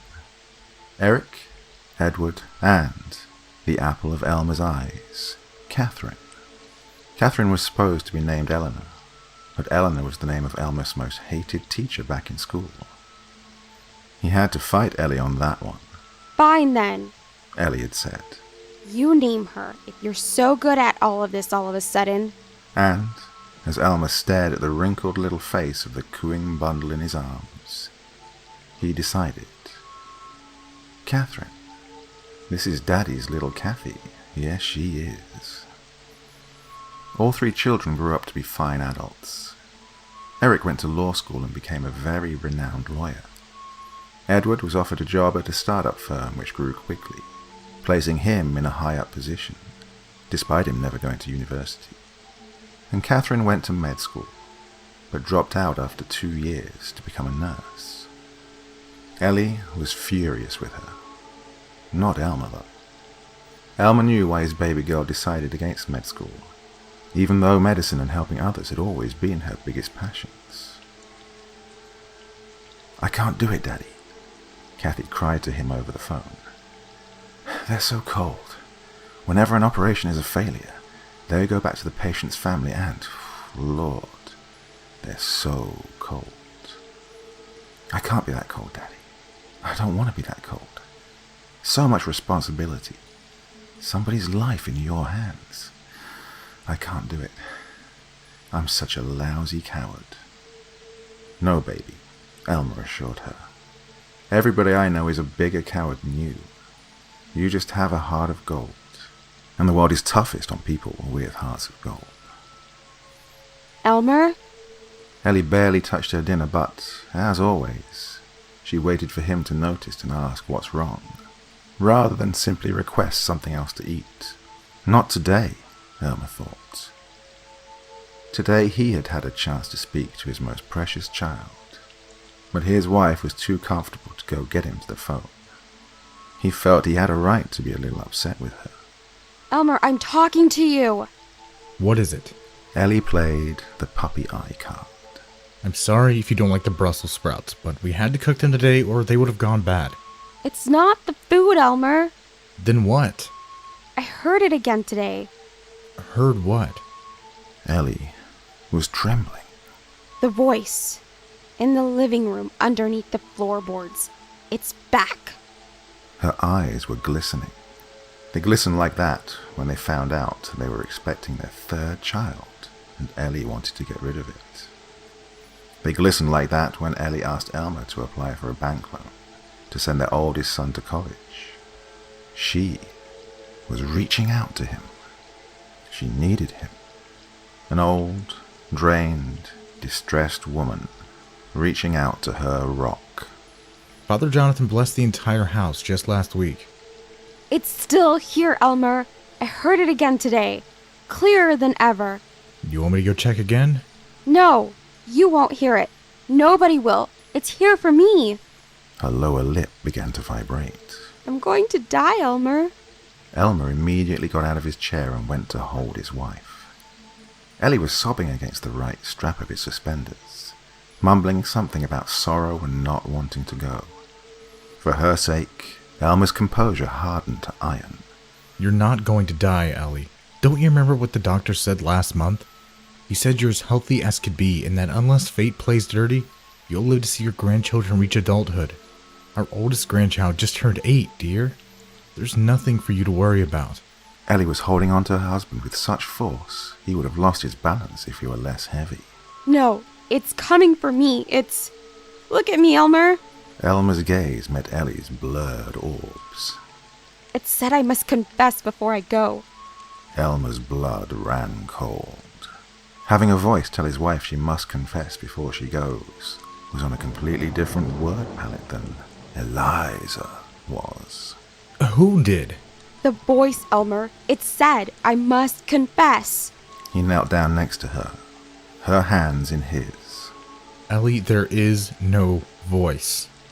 Ellie pulled her hands out of Elmer's and turned to her untouched dinner again. Honey, I think you need help. And why the hell do you think I'm telling all of this to you for? Not from me, Ellie, from a professional. We can schedule an appointment with a professional. Maybe Kathy knows somebody. No! Ellie grabbed the shoulders of her kneeling husband with crumbling strength. Don't you dare mention any of this to Catherine. If you must, ask Eric or Edward if they have any connections.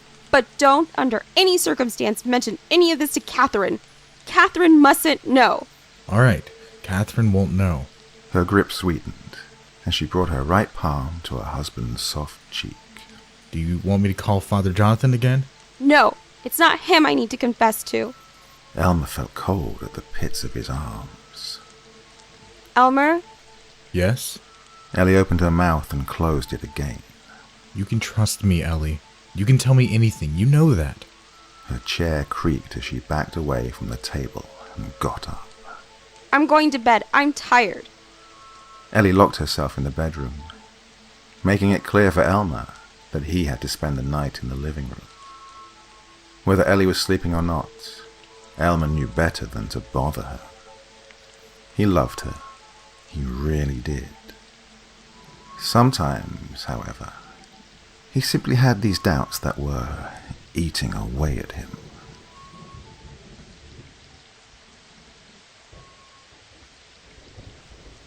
Elmer woke up the following morning and found that the bedroom was empty. He was always the one who was first to wake up. She wasn't in the kitchen either. Elmer didn't even snap his suspenders over his shoulders in his hurry to go outside and call for Ellie. She was at the back gate, the gate they only used when they were going to the baker's. The walk was shorter that way. Where were you? The paper bag she was holding made it obvious. I want to make breakfast today. The old man watched as his wife was in no hurry to get back inside the house. Ellie was a night person. He, on the other hand, was a morning person. Breakfast was his duty, whereas dinner was hers.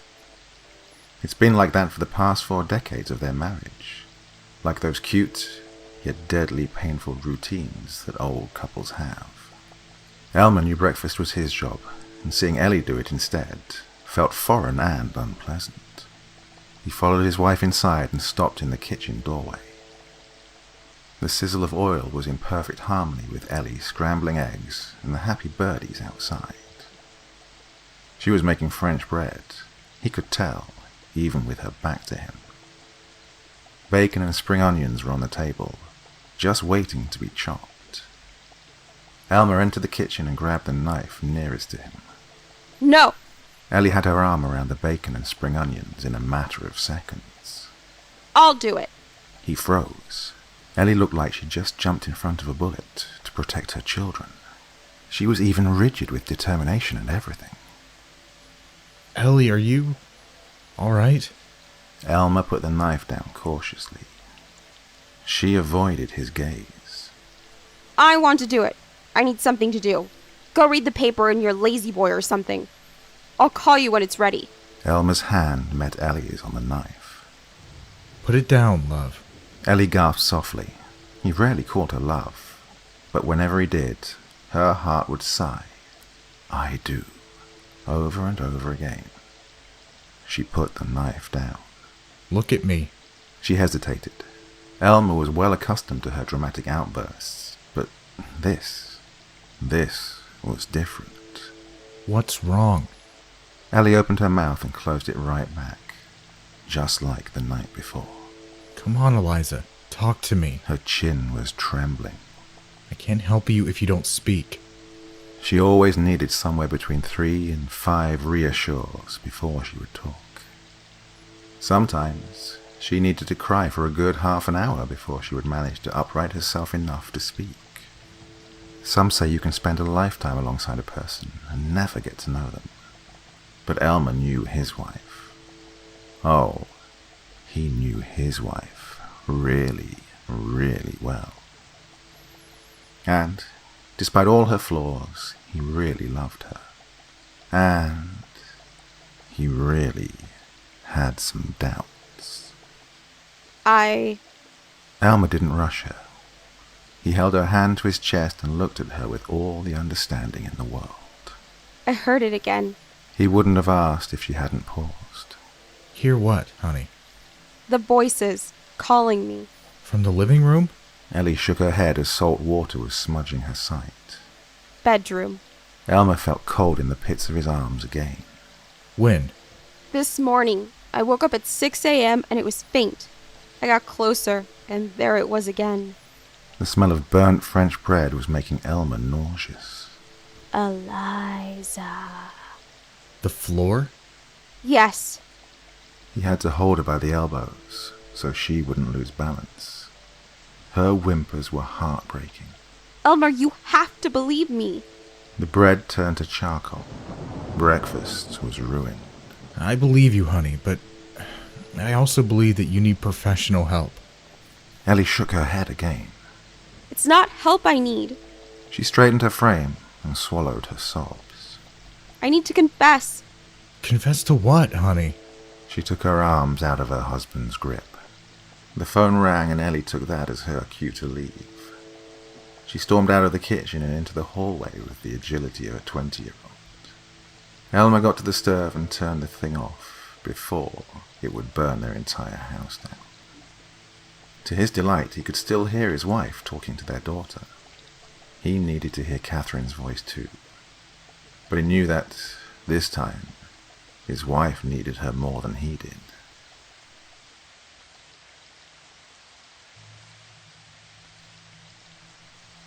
When they moved in together, the couple established some house rules. Number 1, no pets. Ever. Number 2, one is just as busy as the other, so the house chores have to be shared equally. Number 3, 2 meals a day is more than enough. And number 4, no matter how bad things get, they are not allowed to keep secrets from each other. This last rule was Elmer's favorite thing about being married to Ellie. When Ellie was young, she was the embodiment of poise. He knew it wouldn't be easy, but he had made up his mind the very second he laid eyes on her. It took him no less than 8 months to convince her to go out with him, and when she finally did, Elmer was so nervous he got sick and they had to cut their date short by 3 hours. He was head over heels for her, always had been. He regretted nothing. Even so, sometimes he had these doubts. Ellie had been a sweetheart all week. She made both breakfast and dinner, was using words such as please and thank you again, and, to Elmer's mind-numbing surprise, she was cuddling up to him in her sleep. Bedtime was the only time she would enter the bedroom, and, whenever she did, she would cling to Elmer like her life depended on it. Entering the living room was out of the question. Therefore, when it came to the house chores, she delightedly accepted her husband's help. Elmer was to take care of the living room and the bedroom. All other rooms in the house were in her care, including the attic, which she always hated. 2 weeks passed, in which Ellie was distracting herself with housework. Other than the fact that she was deliberately avoiding the living room and bedroom, life was turning back to normal. Until, one day, Ellie ran sobbing out of the house directly into her husband's arms, who was reading the newspaper in the garden. He didn't even ask. He just cursed under his breath and waited for the wife to pull herself together and tell him where the voices came from this time. The attic, Elmer. He felt so sorry for her. The poor thing was shaking from head to toe, and her sobs were excruciating. They're in the attic. How, Elmer? And why? The attic is over the kitchen. The voices are over my kitchen, Elmer. They've reached the kitchen. Elmer bit his lip. He didn't speak because he knew he would break down alongside her. All he could do was hold her as tightly as possible and rock their bodies gently until she calmed down. What are they saying? Ellie's fingernails dug into the front of his shirt. That I must confess. Confess to what, Ellie? What's weighing you down, honey? I'm so confused. Ellie pushed his chest away gently. She looked up at him, tears rolling down her face. Come on. Elmer said. Let's go inside. I'll make tea and we can... No. Ellie wiped her nose with the sleeve of her blouse. I don't want to go back in the house right now. All right. Stay here. I'll go get the blankets and put the kettle on the stove. No. She inhaled twice and then looked him dead in the eye. Something big was coming. Elmer could feel it. You know, Mother never approved of us, of our marriage. Yes, I know. She always said, I have to be smart. You already know what my father did. He took everything when he left us, and my mother always said, I must trust no man, ever. Elmer's forehead felt hot. It's her fault. She said, I need to save money. She said, saving money behind the man's back is always a good idea, regardless of how things turn out. She made me think that you would one day just get up and leave me and the kids behind, or that if you don't end up being a good husband, I must take the kids and leave. And? Did you reach a verdict yet? Do I make a good husband, or are you still putting money aside, just in case? Ellie lowered her head in shame. How much? She was crumbling under his stare. Eliza, how much? Last time I counted, somewhere around 300,000. When was the last time you counted? 2 years ago, when you and Catherine went to... 2 years ago? We've been married for 39 years. She started sobbing again. Elmer's tone was calm, but deep down, he was boiling with rage. Throughout our married life, we've had 2 loans from the bank, Eliza. The first when we bought the house, and the second when our oldest went to college. I paid off both of them, all by myself. Now you're telling me that as I was working my ass off to provide to our family, you were putting a fortune together just in case you decided you don't like me? It's not like that. Then what's it like? Tell me. Your salary was higher than mine. Elmer's mind, heart, and body went numb. Not by a lot, Ellie, and we both know that. Ellie regretted that last sentence of hers, and she would regret it for the rest of her days. I'm sorry. I'm so sorry, Elmer. Forgive me. It's all on your mother's couch, isn't it? Yes, it's all there. Take it, Elmer. You can have it all. Just please forgive me. There was nothing pretty about watching the love of his life cry. Ellie had gone through enough the past few weeks, and having her husband angry with her wouldn't soothe things in the least. Elmer was already looking for excuses in his mind to convince himself that Ellie was indeed an angel, but with a demonic mother. Tell me something, Eliza. Would you have ever told me about the money if the voices didn't tell you to? She hesitated. Yes, I would have. Eventually. Elmer inhaled deeply and exhaled steam. Apparently, he didn't know his wife as well as he thought he did, but he knew enough to tell when she was lying. Never in a million years would he have thought that the dusty old couch they kept in the hallway was an undercover deposit box, but he wanted to believe her so badly. He wanted to believe that she was sorry. He wanted to believe that she would have eventually told him why she didn't want to throw the old couch away. But his heart was just as smart as the rest of him. If it weren't for the voices, Ellie would never have told him about the money. Where did you put the Johnny Walker? In the coffee cupboard, behind the paper bag on the left. Good. I need a drink. Of course, honey, I'll get the... Alone. Ellie looked like a kicked puppy. I need to be alone. I need to think. Stay here if you can't go back into the house yet. And, just like that, for the very first time in almost half a century, Elmer turned his back on his wife. He had his doubts, all right, but this blow was quite unexpected.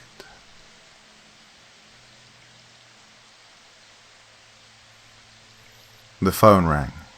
Elmer picked up. Donovan residence. A choir of angels made itself heard from the other end of the line. Hi, Dad. It's me. It was the very first good thing that had happened to him those last few weeks. Catherine, my baby girl. It's so good to hear your voice. How are you? I'm good. I'm really good. I'm happy I finally got you on the phone for once. We haven't talked in ages. You're not the only one who's happy, kiddo. Nostalgia's no joke once your favorite kid moves out of the house. Dad, you're being super unfair to Ed and Eric right now. No, come on. As if they didn't know who my favorite is. Lucky for me, they share my adoration for you, so they never blamed me. Catherine laughed, and Elmer's heart grew twice its size. Yeah, they're pretty awesome. I just got off the phone with Eric. He won a super difficult case today. He did? That's fantastic. I'm not surprised, though.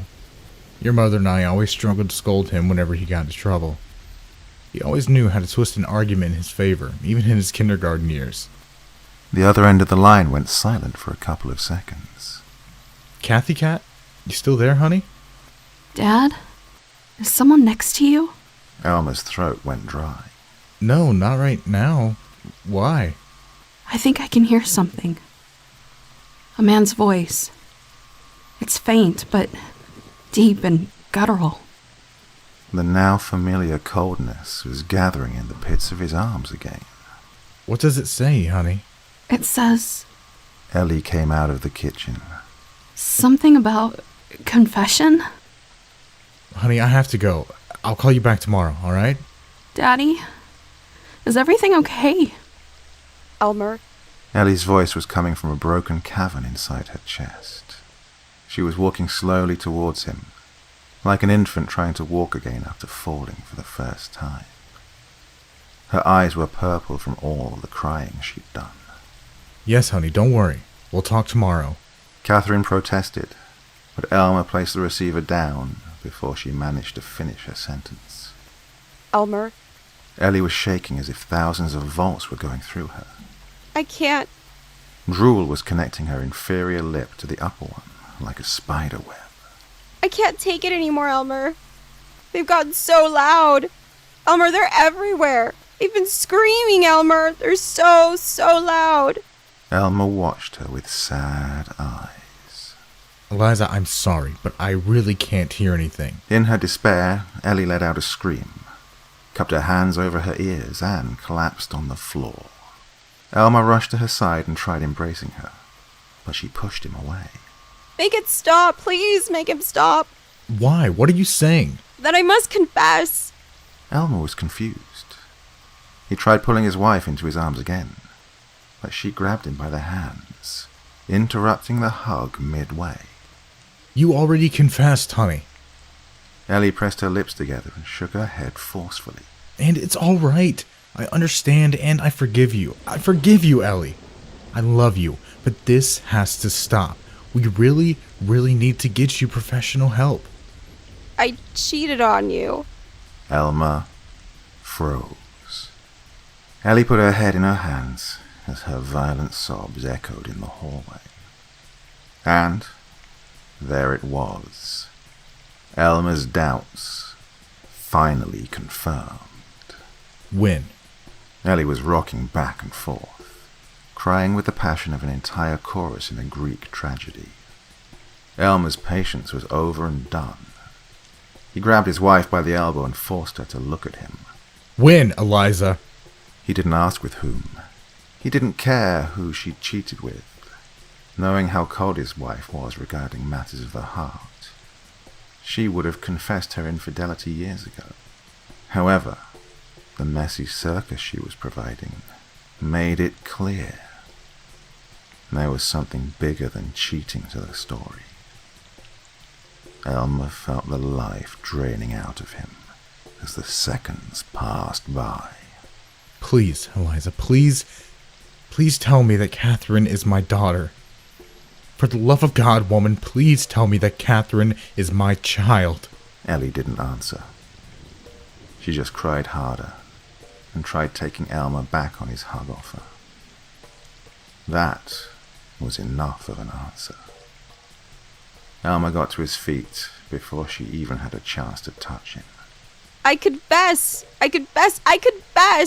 Please, Elmer, please make them stop. Elmer had to choose one of two options. One, call an ambulance for his deranged wife and tell her that he forgives her, so that she gets hospitalized with a little peace of mind. Or two, grab his coat and go to the bar down the street, where the guests were few and the barkeeper wasn't talkative. Choosing was easy. He could still hear Ellie screaming, even as he closed the front gate behind him. I confessed, you rotten beings from hell. What else do you want from me? Shut up! Elmer got back home around 2 a.m. He wasn't exactly drunk, but he wasn't sober either. The house was quiet, just like he expected it to be. He looked in the kitchen for his wife, even though he was certain she wouldn't be there. He didn't bother checking the bedroom or the living room. Elmer went straight for the attic. He hesitated in the doorway. Even though he knew she was there, he still needed confirmation before he would proceed any further. Elmer cracked the door open, just enough to let a thread of light in. Ellie's left house slipper was on the floor.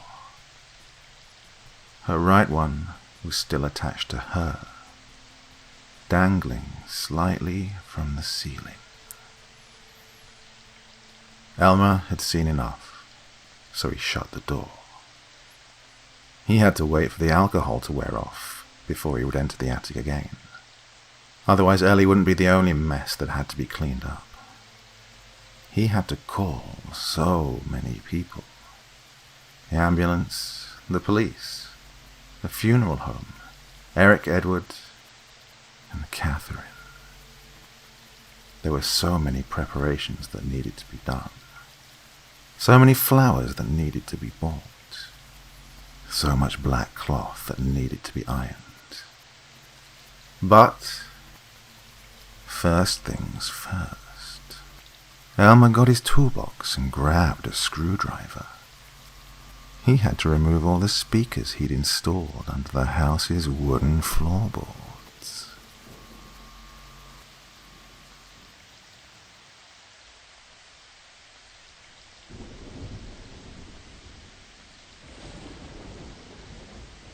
Part 1.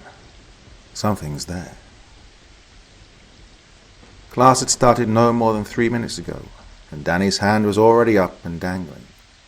Mr. Swatson was getting annoyed. Danny used to be such a nice kid, never bothering the class, always doing his homework properly, hell, even explaining the day's lesson to the 1 or 2 dunces who never understood anything. He would always praise the boy for his good behavior and hunger for knowledge. However, Mr. Swatson has been holding back on the praises lately, and that is because Danny's raised hand during class stopped being for participation purposes. Mr. Swatson, may I please go to the toilet? What was Mr. Swatson supposed to say? Or Miss Peeble, or Miss McCoy? The entire teacher lounge was talking about Danny with sunken eyebrows and harsh undertones. Disrespectful, they called the boy. It was clear to everybody that Danny was purposefully waiting for class to start, to excuse himself to go to the bathroom. and they were right. He was doing it on purpose. But what the teachers didn't know is that the boy hated going to the toilet during class. He had no choice, however, because the last time he did go to the bathroom during break time, this happened. "Flush him again, Wayne." Danny tried to pull his head out of the toilet, but he hadn't been blessed with puberty yet and was being held down by two upperclassmen who were. "I thought I told you I need it by Thursday, Collins." Danny was trying to explain himself between flushes, but Marvin wouldn't have it. "Wayne, keep flushing him until I tell you to stop." The water was so cold. Danny's nose was bleeding. "Marv, I think his nose is bleeding."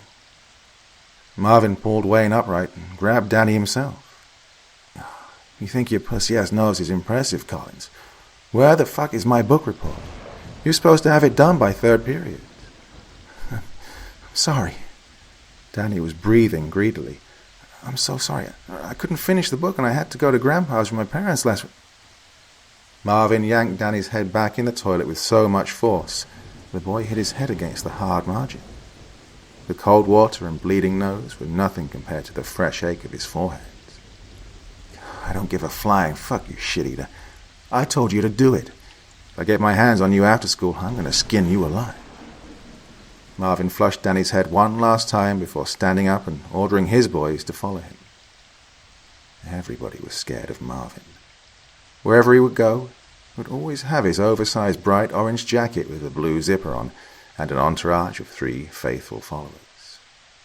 His jacket was his trademark.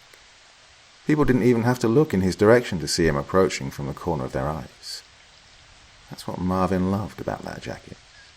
Not because it was expensive, and not because it made his shoulders look wider than they actually were. It's because, wherever he went, it was announcing his presence from afar. Mike and Wayne were Marvin's muscles, while pretty boy Jimmy was his eyes and ears. They weren't always together, but when they were, it was bad news. Danny had a couple of friends, but they were too afraid to stand up for him, or even be seen talking to him. It would have been pure suicide, now that Danny was King Marvin's new target. Feeling like he'd received enough beating for one day, Danny emptied his locker and went home. No teacher saw him leave, but he still had a good rep amongst the school staff, so people just assumed he'd felt sick or something. Oh, he felt sick, all right. It was late fall, and the cold air against his facial wounds was killing him. His forehead had a swollen horizontal bruise, and even though he wiped his nose with the sleeve of his hoodie, he only managed to wipe off the dry blood above his lip. His chin, neck, and shirt could still give the nosebleed away.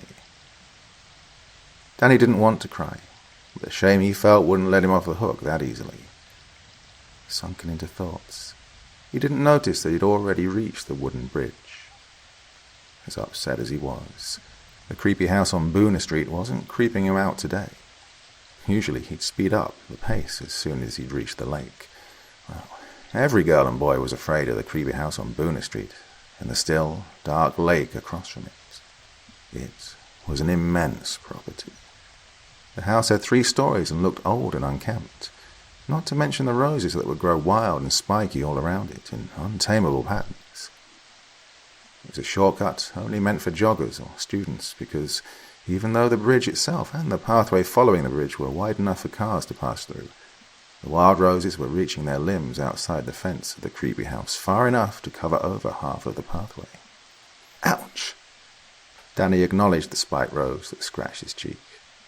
He was halfway through the pathway when he stopped and turned with angry eyes. The rose that scratched him was abnormally long, but beautiful, and, contrary to Marvin, it was a bully he could hurt back. Danny grabbed the pretty flower in his hand, and just as he wanted to twist and rip, the tears started pouring with such fervor, even Marvin and his followers would have felt a little sorry. Danny let the rose go. Just one petal fell off it, and, out of reflex, he bent over to pick it up and see if he could attach it to the rest of the rosebud. The boy knew it was pointless, but in his childish mind, he could at least try. That's when it struck him like lightning. Someone's watching me. He looked up at the house, and his blood froze in his veins. She was young as him, or maybe a little younger. And, as irony would have it, she had long black hair and was wearing a white, hooded dress, or robe. Danny couldn't tell, and he didn't stick around to unravel the details. She was the embodiment of every ghost-themed horror movie. Danny ran like a bat out of hell, and by the time he got home, Marvin's bullying from before was just a little less bad than seeing a ghost. Part 2. And it's moving. Mom and Dad asked questions, but Danny, he fell. He swore. No, of course school was going great, and of course he was fine and getting along with everybody. No, he didn't know why Mrs. Watson would call them to ask why Danny was acting so strangely lately. Dad, is there another shortcut to school except the one by the lake? No, but you can take Fork Street and then turn left on Maples. Oh, that was the long way to school. Danny would have preferred the long way to school 100 times over the shortcut, if it meant avoiding the creepy house with its mean plants, but taking Maples was just as bad, or probably worse. Marvin lived on that street. Yeah, I know. Never mind. Oh, I lived in this town my whole life and only took that shortcut once. I can still remember it. Yeah, I was in 3rd grade and was late for math. Crept the hell out of me. We used to call that house Manson Manor back in the day. His dad shuddered and laughed in an attempt at hiding it. Yeah, I admire you, Danny. You're way braver than your old man was. But Danny sunk his head in shame. If his dad only knew the reason why he was taking the shortcuts, he would laugh in his damaged face. You can see those damn roses from Joss and Christine's baby room. Their house is 3 streets away from Bruner's, for Pete's sake. Danny's mom interfered. Does anyone still live there? Beats me. Last I heard, the old lady that owned the place died and left it to her daughter and granddaughter. And this was 15 years ago, mind you. Just be careful around there, okay, honey? Sure, Mom. But it was not an old, weird-looking house that Danny was supposed to be careful around. He began seeing Marvin's face during class in the window of his classroom door. The bully was looking for him. Lucky for Danny, Tom Whisk, the boy sitting in front of him, was very tall, so Danny could hide behind him every time Marvin's angry eyes were seeking their new favorite victim. He felt like a bird in a cage, trying to hide from the hungry cat. Problem is, this cat was a snake. Kids like Marvin were not afraid of teachers or parents. The one thing he was afraid of was being made a fool of in front of the followers he called friends. And that is exactly what Danny did. He dared come to school even though he didn't have Marvin's book report with him. And unless he'll manage to convince his parents to be transferred to another school, his ass was bacon by the end of the year. Danny would always wait 15 minutes after school was over to go home. And if that wasn't enough of a precautionary measure, he would also take the scary shortcut to avoid Marvin Street. After the day with the toilet incident, he made it a rule to never look up at the creepy house again. The last thing he needed was to freak himself out bad enough to start taking the long way home, passing by Marvin's house. He'd be willingly throwing himself into the lion's open mouth, or the snake's, as it had already been established. Ghosts were scary, but Danny doubted their punches were as painful as Marvin's were. Even so, it was 2 weeks after seeing the girl in the window when he stopped dead in his tracks by the bridge and reconsidered the scary versus painful scale in his mind. There was something moving at the other end of the bridge, in the left corner. A small, crouched figure with black hair was trying to pull something out of the water. Danny froze. He thought about turning back and taking the long way around, but he was simply too close to home to chicken out. Regardless, he couldn't move. The figure's head turned to look in his direction, and Danny flinched as he recognized the little girl in the white dress he'd seen that one time in the creepy house's window. She fixated her eyes on him, and Danny knew that whatever was about to happen Turning back was not an option. He carefully advanced on the bridge, making it his day's purpose not to look the little girl in the face. The little girl took no mind of him and turned her head back to whatever she was doing in the water. The wood was creaking under Danny's steps, and, given the circumstances, he couldn't decide if he should walk slower or faster. His determination faltered, and Danny threw the little girl the briefest glance. Reflexes work that way. She was looking straight at him, still crouched above the water. The corners of her lips lifted upwards. "Hello." Danny sprinted. As soon as he got home, he locked all the doors leading up to his room. That night, he dreamt of demons wanting to eat his soul, and even though the demons were all black-haired little girls, they wore oversized orange jackets with blue zippers. Part 3. It's a Lie. Next day, Danny took a brave and very mature decision regarding his way home from school. He decided to take the long way round, passing by Marvin's house. How bad could it be? He didn't see much of Marvin that day at school anyway. And so, after the daily wait of 15 minutes after school was over, Danny marched forward. He walked and walked and walked and walked right by the crossing which led to the bridge, turning daringly on Maples, Marvin Street. Danny smirked. Wouldn't you know it? No danger in sight. "That was awesome, Benny. Keep it up." A boy in an oversized orange jacket barged out of a liquor store 10 feet in front of Danny. He pulled along another boy, a blonde kid in a punk rock excuse of an outfit, and kept walking forward with his arm around the other's neck. Marvin and Jimmy. They didn't see him, but Danny wasn't risking anything. He turned around, sweating and praying that the boys don't notice him, and they didn't. To his sweet relief, their voices, loud and obnoxious, could be heard further and further as he reached the crossing a second time. Knowing he had no other choice, Danny advanced towards the bridge, acknowledging the tiny figure bent over the water. She turned her head towards him, and then back to the water. He didn't speed up his pace this time. Now that he took a better look at her, there was no way this little girl was a ghost. There was no white robe in sight, just a red and yellow striped shirt under a black velvet overall. She was indeed pale, but there was a very human bruise on her left knee, and her hair was not black, but dark brown. Unlike the other day, she had no intention of saying hi. Instead, she kept poking with a stick around the water, raising it to her face for inspection ever so often. Sensing a fellow human, Danny paid better attention to what she was doing. The little girl was fishing for tadpoles with a butterfly net, and as soon as he saw her grabbing one of them, with its tail squirming between her thumb and index finger, Danny came to a halt and found his angry voice.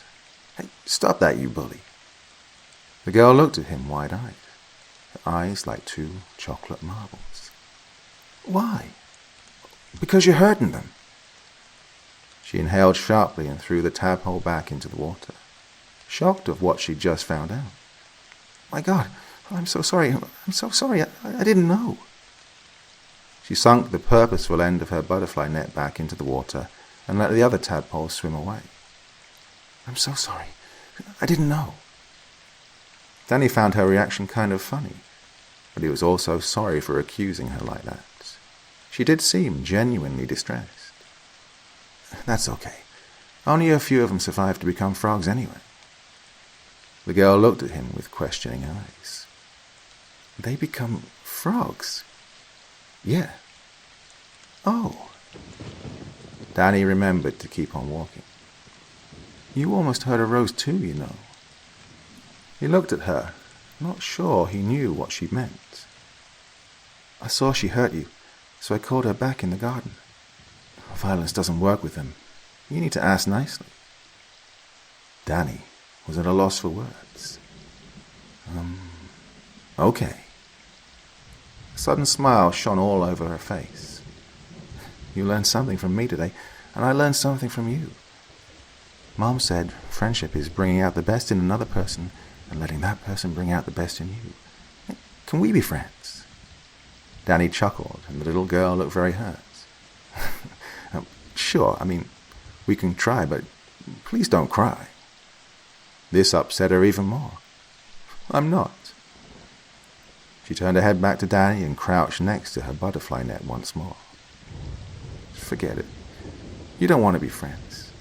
Nobody wants to be friends with the girl who lives in the creepy house on Bonner Street."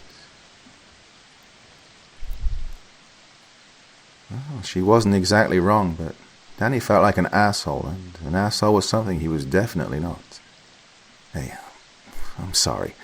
I'm sorry I ran away from you yesterday."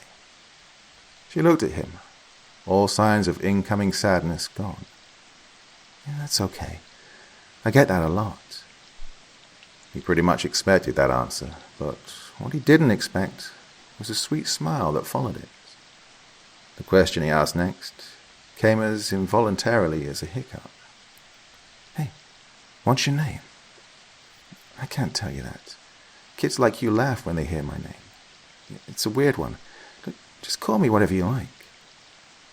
Danny frowned. "Can I just call you by your name?"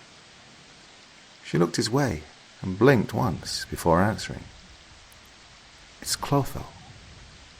"Oh, that is a weird name." "Told you." "I'm Danny." Clotho smiled again. "Can I ask you for a favor, Danny?" "What favor?" "Well, what not weird girl name would be closest to my name?" Danny was dumbfounded. What not weird girl name would be closest to my name? "Well, that'd be... What's your name again?" She pouted. "Clotho." "Right, Claire, I guess. No, Chloe. Yeah, Chloe would be a not weird alternative." What does that mean?" "Alternative. What you're trying to do right now. You're trying to replace something with something else." The girl looked like a light bulb just ignited above her head.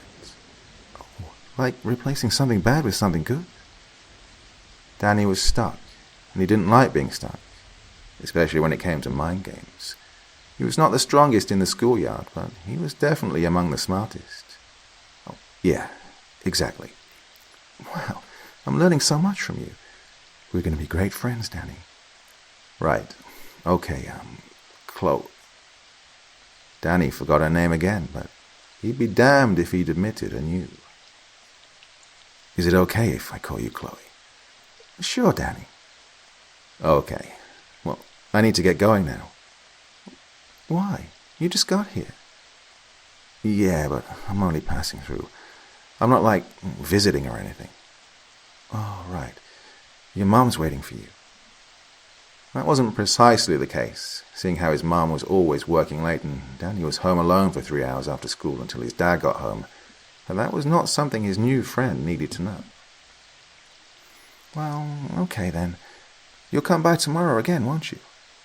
"Yeah, I'm taking this path every day." "I know. I saw you." Danny was creeped out, but her smile was so innocent and sweet, he decided it was no way she meant that in a stalker type of way. "Well then, see you tomorrow, Chloe." "Yeah, see you tomorrow, Danny." Part 4. It's a she. Now that the weird girl was harmless, Danny was fine with taking the shortcuts. He still had to wait the 15 minutes after school for Marvin and his bodyguards to be out of sight, but his way home was not a problem anymore. He found it weird that Marvin started ordering Mike and Wayne to run ahead, just for him and Jimmy to follow along a couple of minutes after, but that still didn't interfere with the 15-minute rule. Danny would always be looking out the classroom window with his back glued to the wall, so that his bullies couldn't see him in case they looked up. He was 50 feet away from the bridge when he saw Chloe wave enthusiastically in his direction. "Hey, Danny!" She was just so happy to see him, She shouted her greetings even though Danny was the size of a tadpole in her field of vision. "You're early today. I wanted to meet you at your school, to walk you here." Danny was stunned that her yelling didn't summon more faces in the windows of the creepy house. He, however, was mannered enough to reply only when she was close enough to hear a level tone. "Okay. Why?" "Oh, so we have a little more time to chat. There are a couple of things I'd like to ask you. We need to know some things about each other, now that we're friends." "Right. Why are you so early today?" "Early?" He was late. 15 minutes late, in fact. "Yeah, I'm actually late. Yesterday was just an exception. I didn't want Marvin to see me taking the long way home." Chloe's head bent slightly to the side. "What does exception mean?" Danny checked himself. Why did he just tell her about Marvin? She didn't have to know.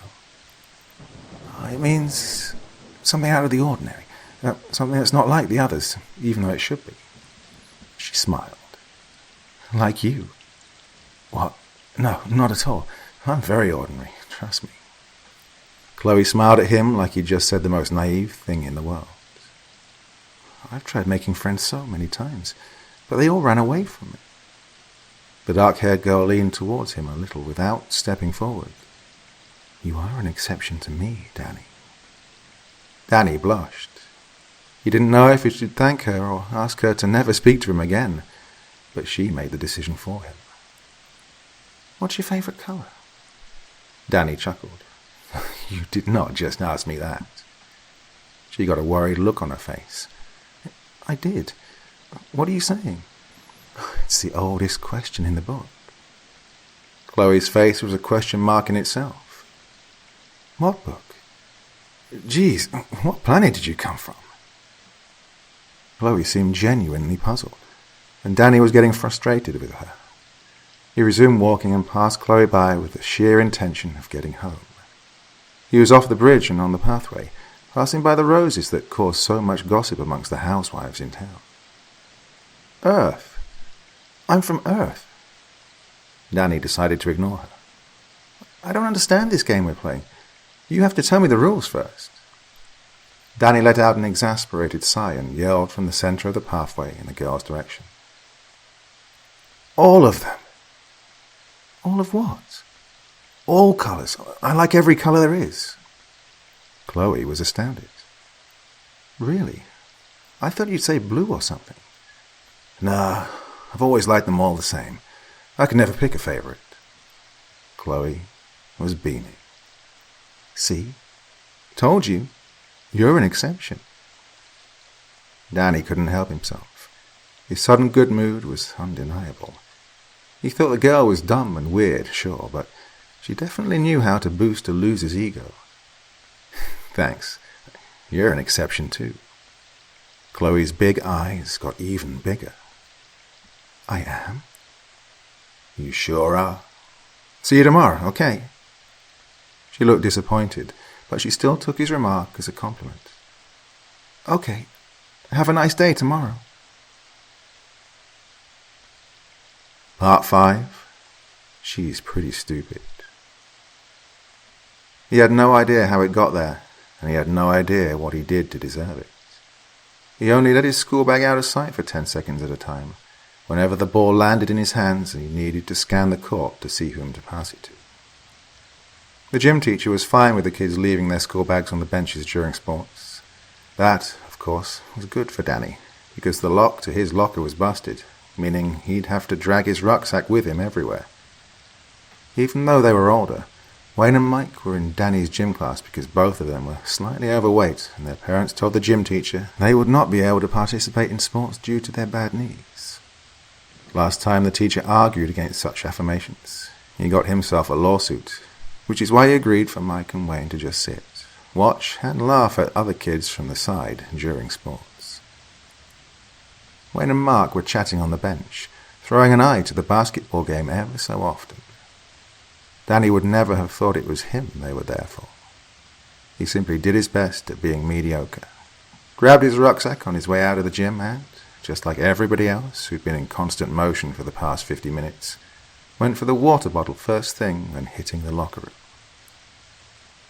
Danny probably would have noticed what was happening if he'd seen Mike getting his iPhone out to film it. It's like finally finding a toilet after holding it in for several minutes, like doing something illegal and still be found innocent after weeks of living in fear. It can also be compared to relief, be it sexual or otherwise. That first gulp of water after an exhausting workout could bring anyone to close their eyes and just dive into the blissful moment. In other words, that is exactly what Danny did. Just as he brought the bottle to his mouth, he closed his eyes and let it pour its contents into his thirsty cavity. He didn't see it. He just vaguely heard mild gasps around him, but he would never have thought they had anything to do with him until he felt it moving on his tongue. Danny opened his eyes. He just saw the legs of something black and furry advancing into his mouth, maximized through the bottled water. He threw the bottle against the wall in front of him and fell to his knees with both hands around his neck. Some boys were laughing. Others were yelling. Danny placed an elbow on the floor and forced himself to cough up the contents he'd just swallowed. The vermin wasn't swallowed yet, but it was definitely struggling towards his insides. Danny was so desperate to get that disgusting, fuzzy movement out of him that he yanked his right hand into his mouth and grabbed the being by a leg with the help of 2 fingers. The spider was thrown on the floor for everyone to see and be disgusted by. It was huge, and scared too. But before it could find shelter under a bench, a merciless sneaker forced it to meet its maker. Danny was still coughing. Mike and Wayne were still filming. Danny's ears went deaf with rage. He was so angry, he imagined a massacre happening right then and there. Everybody who was making a big circle around him deserved to die a painful, bloody death.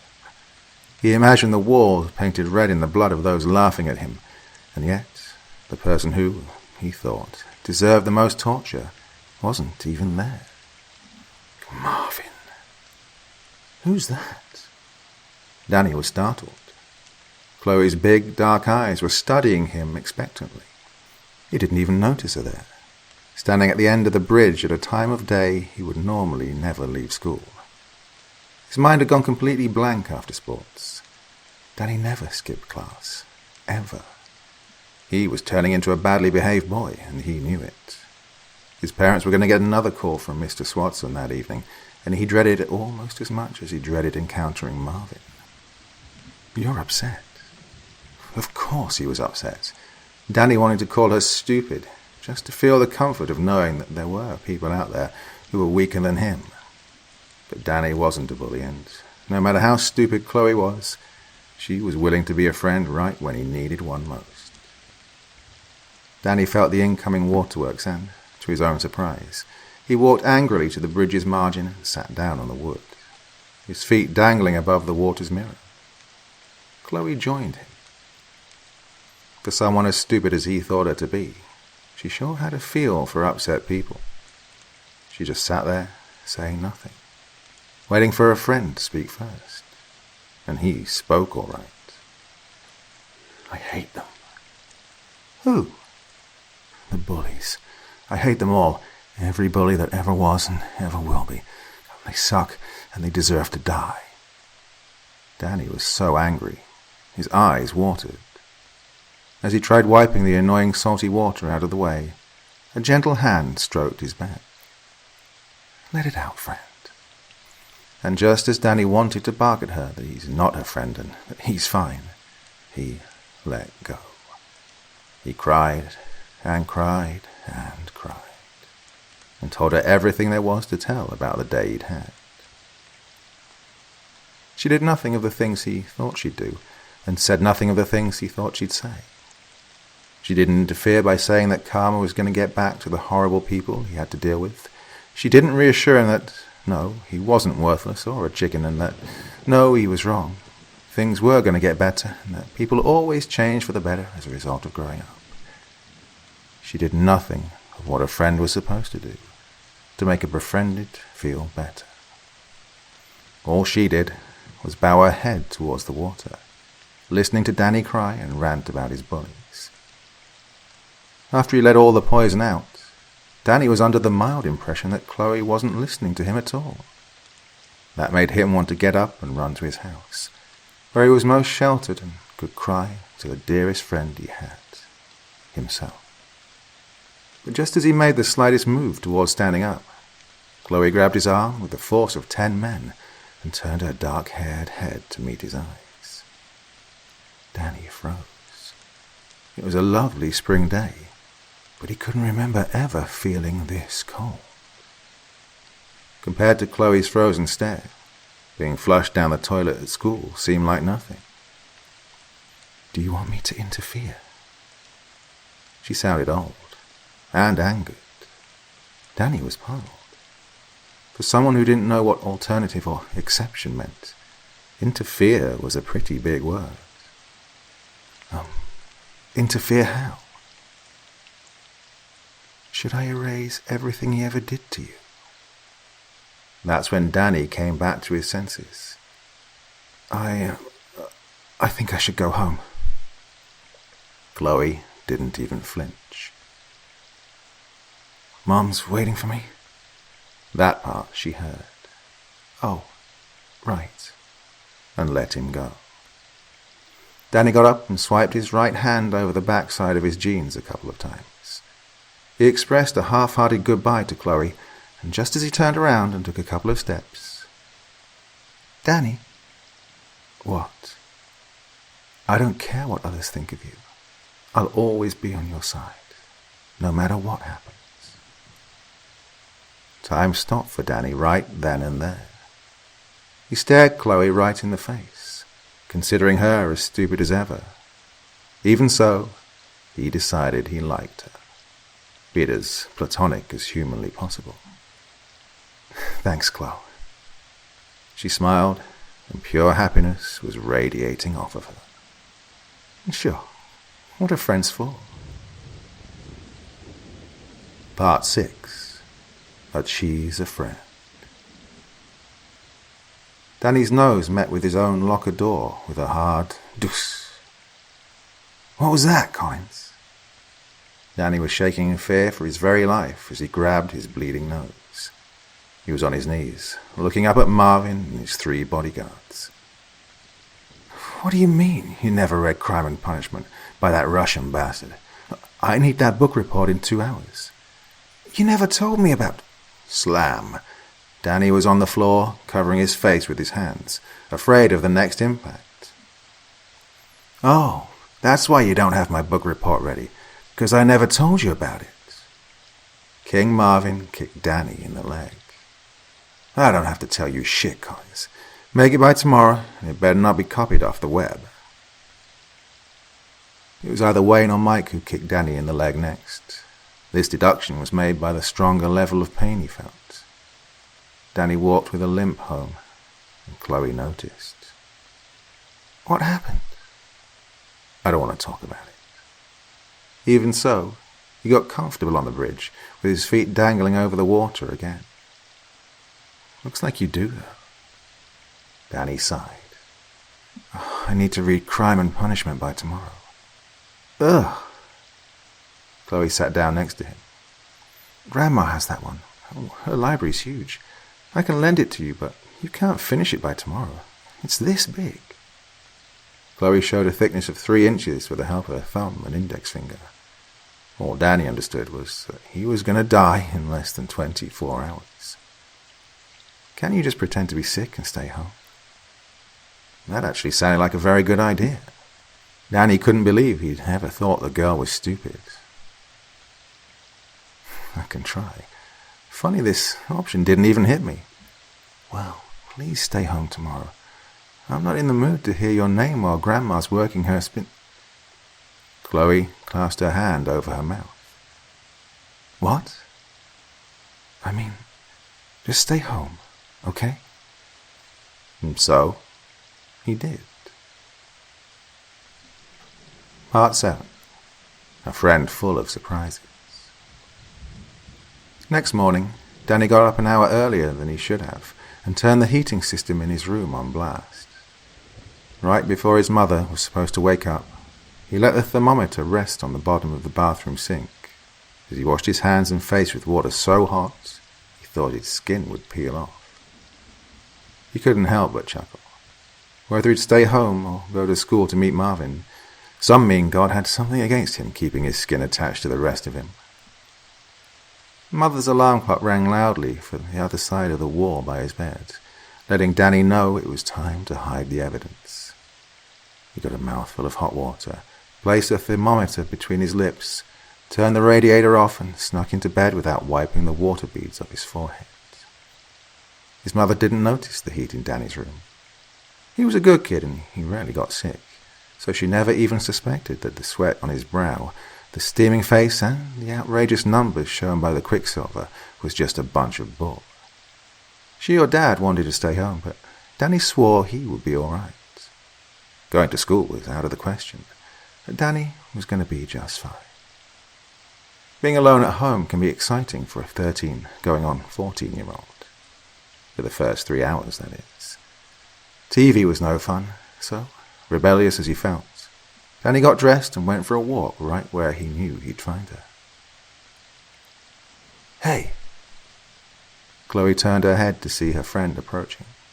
She smiled and started dangling her feet above the water, reminding Danny of a dog who's happy their master's home. "You're late." "What do you mean I'm late? It's not even 12 a.m. yet." "You're late for someone who faked being sick to stay home." Excuse you. I faked being sick to stay alive." Chloe chuckled and patted the wooden boards to her right. Danny took her invitation and sat down next to her. "How come I see you every day now? I've been coming here for years and I've never seen you before." She hesitated. "Well, now that I have a friend, I have more reasons to come play outside." "You don't like playing alone?" "Oh no, I do, but I've always wanted a friend." Danny shot her an incredulous stare. "Wait a minute. You mean to tell me you've been coming outside more for me?" Chloe blushed furiously. "No, of course not. I've never had much reason to come outside before." The little girl turned around to look at her old, creepy-looking house. "Mum and Grandma say I'm very important." Danny had to bite his tongue to suppress a sarcastic chuckle. "I know that sounds wrong, but they say it's important for me to stay safe. They say the world's a very unsafe place." Her face had something very earnest about it, something so solemn it divulged both pride and pain. Danny had no idea how to react to it. "They told me if anything was to ever happen to one of us three." Chloe turned her gaze from her house to her only friend, and Danny was close to screaming. Chloe's eyes turned from dark brown to sparkling white. That the world would end. No, her eyes were as brown as they always were. The sun was only playing tricks.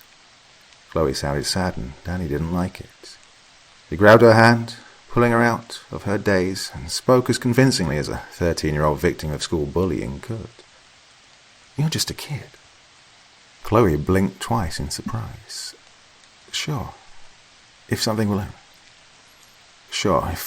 ever happen to me, I'm sure my parents' world would end, but that's no reason not to come outside at all. Yeah, the world is messed up, but it's also beautiful. You just have to find the courage to learn its ways. You can't just live cooped up in an old home. Want to see it? No impact at all. He had had one chance at delivering a life-changing speech, and he blew it. Chloe was back to her cheerful, childish, dumb, brown-eyed self again. Danny sighed. "See what?" "My house." Yeah, I don't think that'd be such a good idea." "Oh, come on, you worrywart. Mum and Grandma are in the backyard picking cotton. I can show you around for a bit until they come back." Danny wanted to excuse himself and go home, where he was expected to be lying in bed and resting. His head was already on its way to his house, but his heart, alongside his physical self, was following Chloe inside the creepy house on Boona Street. Few feelings are more powerful than fear. Curiosity is one of them. "Welcome to my humble abode," Chloe chimed. "I heard that one in a movie. Come on." The girl ran towards the other end of the hallway. Danny wanted to take his shoes off first, but Chloe tugged impatiently at him. "Hurry, we need to hurry." Danny followed her to something that looked like it had once been an enormous ballroom. Even though massive blackout curtains were covering every inch of window possible, the room was very well lit. 4 chandeliers were hanging low above the ballroom.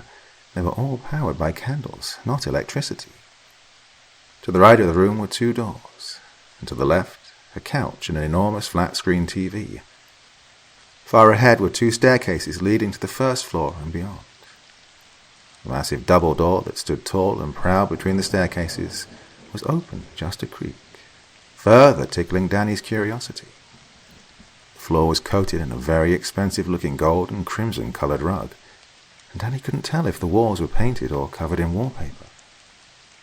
Despite its scary shell and intimidating size, Chloe's home was very clean and very sophisticated-looking. However, it wore neither a welcoming hue nor a homey vibe. It was certainly big enough for a kid or 5 to play indoors, but definitely not suited for a child as cheerful as Chloe.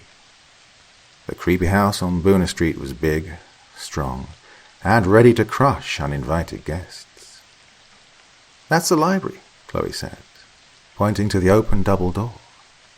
Her next words guided her finger to the 2 identical doors on the right. "That's the kitchen, and that's the pantry." The girl chuckled as she started walking towards one of the staircases. Danny followed. "The kitchen and the pantry are almost identical. Mom and Granny think some things from the pantry belong in the kitchen, and that every pantry needs a table and chairs. Pictured it yet?" Danny let out a short laugh. "Oh, I'd love to show them to you, but I don't think we have enough time. I'm not allowed to bring friends over." "Not allowed to bring friends over? Nor is she actually allowed to leave the house. No wonder she's so clingy," Danny thought. "Say, Chloe, do you have any brothers or sisters?" "No." The 2 of them reached the first floor of the house. Mom had to give birth to 1 daughter. Her mom, my granny, had to do the same. And her mom before that, and the mom before that, and so on. Danny was confused.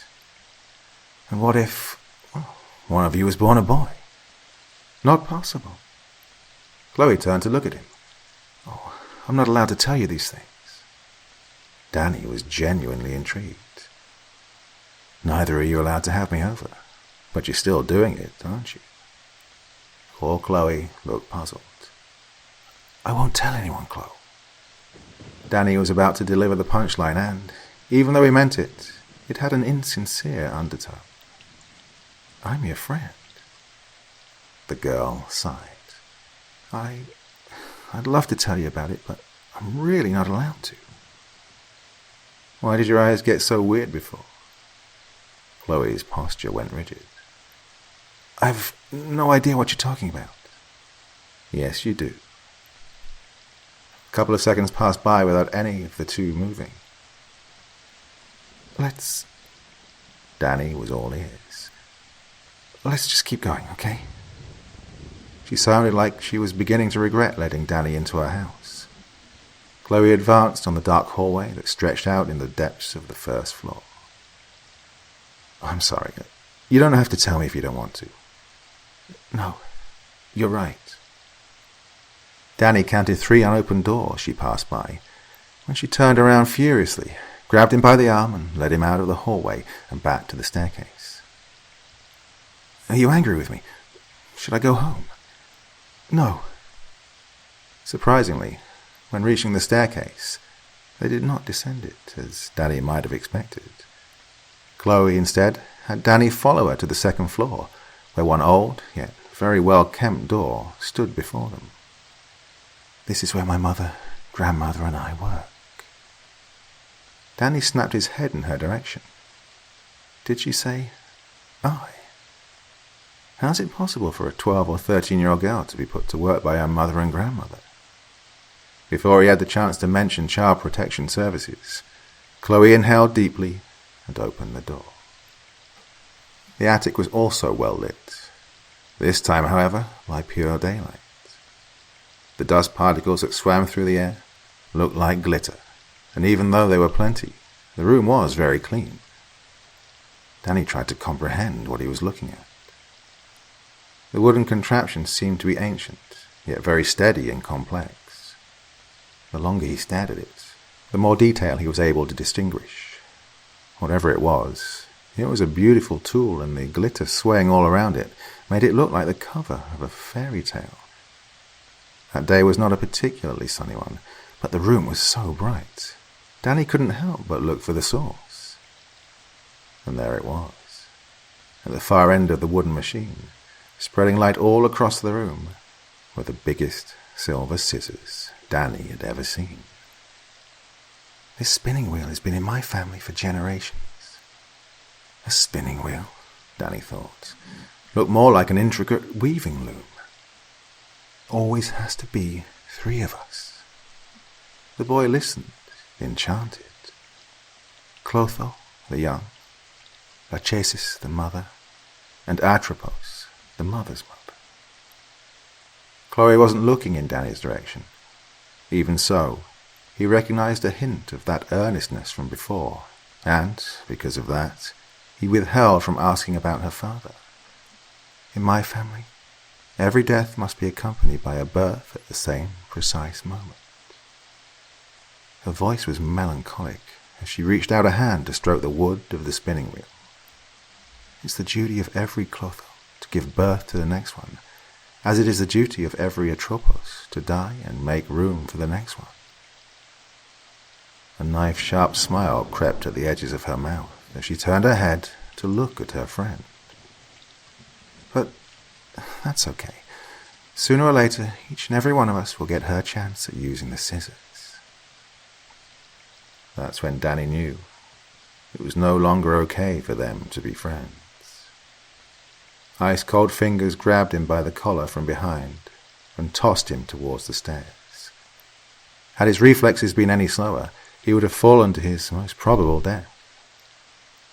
Strangeling, how dare you enter the attic of the Moirai uninvited? Danny grabbed onto the handrail for dear life. The old woman in front of him was wielding garden scissors in both hands, and boy did she look pissed. It was me, Granny. I invited him. But Granny didn't hear anything. She threw one pair of scissors at Danny with the force of a cannon. Danny ducked at the very last moment, and the scissors broke through the handrail and 5 balusters. Run, Danny, run! Danny sped down the stairs with the crazy old lady right behind him. Wait until I get my hands on you, you filthy little pig.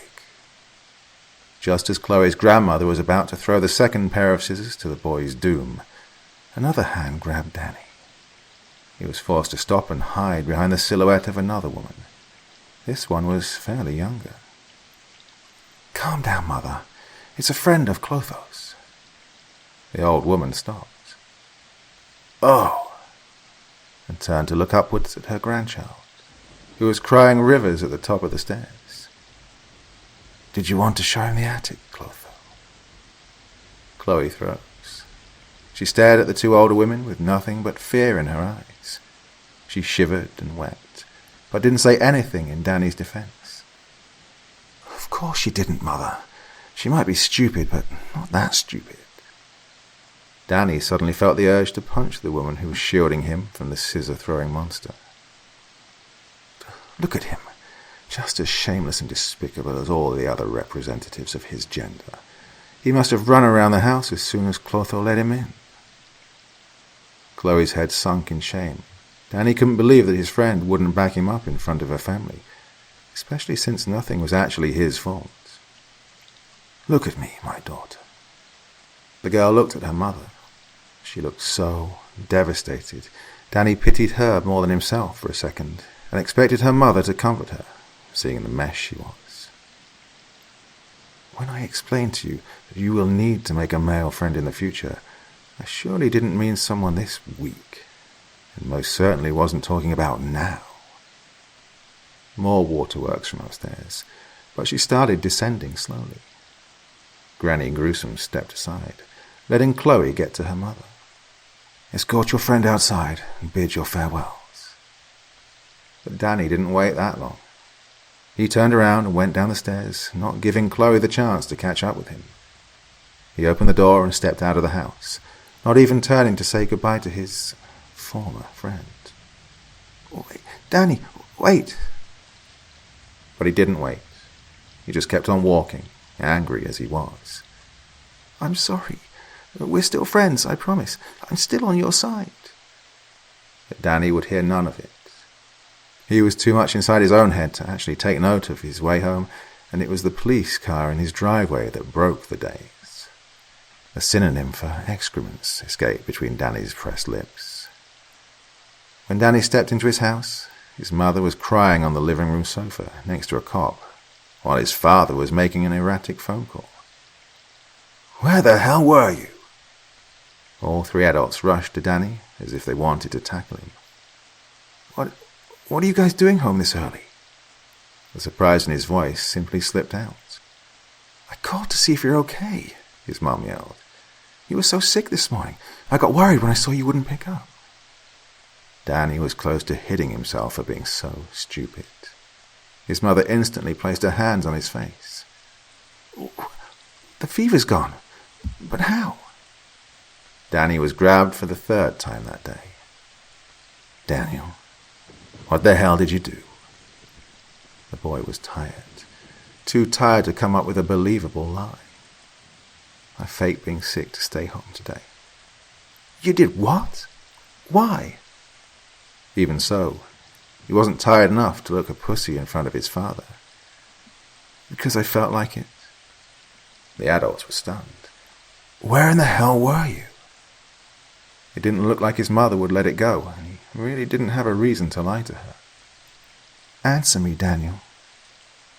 I made friends with the girl who lives at 17 Boona Street. Boona Street? 17?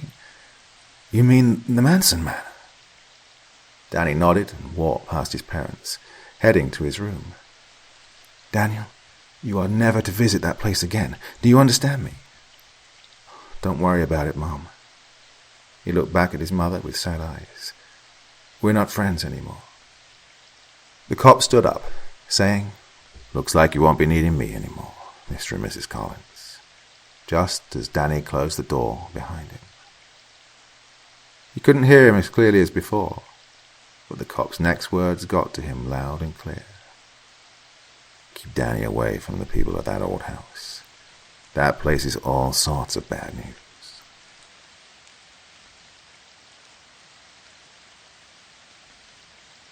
Part 8. And so loyal. Mr. Swatson almost crushed the piece of chalk between his fingers when he again turned his back to the blackboard to see that damn hand in the air. Danny, break time wasn't even 5 minutes ago. I'm sorry, sir, but I really need to go. His classmates all knew why Danny was doing this, but they didn't deem it necessary to share their knowledge with the teachers. I'm sorry, Danny, but I can't keep letting you do this. Danny's eyes went wide. All teachers but Mr. Swatson forbade him from going to the loo during class. He was his very last hope, and he really needed to go, so the urgency was twice as bad. Please, sir, it's really urgent. The teacher looked at him over the frames of his glasses. It's for the last time, Daniel. Do I make myself understood? Yes, sir. Mr. Swatson did nothing more. He motioned towards the door with his head, dismissing Danny to go to the bathroom. The boy was ashamed. He got out of the classroom and rushed to the men's toilet, thinking of strategies to avoid nature's calling during school altogether. Danny had just decided that he'd stop drinking anything before and during school, starting with the next day, when he opened the bathroom door and froze in its frame. Jimmy was bent over a sink, his shoulder-length blonde hair covering the sides of his face. Even so, his blue gaze shot daggers at Danny in the mirror's reflection. Danny was just about to slam the door shut and run for his dear life when the upperclassman spoke. "It's all right, little man." He looked sick. The sink he was leaning against was full of his sickness too. "He's not here. Go do your business." If it weren't for his throbbing bladder, Danny would have fled anyway. He had no idea what Jimmy was doing or why he was in the toilet during class to begin with, but the boy did not look good at all. Last time he encountered friends of Marvin's, they were there to harm him. There's no way Jimmy could have anticipated him being there at precisely that time of day. No time to think. Time to pee. Danny ran to the very first stall as he emptied the pressure in a bowl he once got all close and personal with. Jimmy gagged at the sinks, making Danny interrupt his thoughts for a second. And it's only when he heard someone else come in that his thoughts and flow of pee stopped altogether. "There you are. I've been looking all over for you." Danny wanted to hit the wall in frustration. He whispered the synonym for excrements instead. He was getting pretty good at that. Marvin's boots were furiously speeding in Jimmy's direction. "Oh, come on, Marv, please." And just as Danny expected a punch or some other violent image-inducing sound, he heard a wet suction noise, then another one, and another one. Danny's mouth fell agape. He felt the need to touch the wall in front of him for balance. "Marv, stop!" "Why? You said you like it." And another one. "I do, it's just..." Jimmy was desperately thinking of excuses. Danny was sure of it. "I just puked. I think it was the soda. I'm not feeling too well." "I can make you feel better. Come here." Another wet suction sound. This one lasted longer than the others. "Marv, please stop it. I'm really not in the mood." Marvin chuckled. But it wasn't a mean chuckle, like the ones he gave Danny when he was begging for mercy. It was loving and understanding. "It's okay, babe. I'll wait for whenever you're ready." Steps were heard, followed by a mild tug on the other side of the wall to Danny's left. It was clear as day. Marvin cornered Jimmy against the wall. "But that won't stop me from doing it to you." Danny heard Jimmy gasp in panic as sounds of zippers and wrinkling fabric filled the toilet. "Marvin, don't." "Be quiet. It'll feel good. Really good." "I said no." "Why not, damn it? Why not? You said you want this. You said you want me just as much as I want you." Marvin hit the wall above Jimmy's head. Danny flinched violently. "I need this. Don't you get it? I need it so bad. It's driving me insane. You're driving me insane." More wrinkling fabric and wet kissing sounds. Danny wished he were deaf. This was bad. This was very, very bad. He was not supposed to hear this conversation. "It's not that I don't want you, it's just..." "What? What is it, babe? You know you can talk to me." Danny closed his eyes in defeat.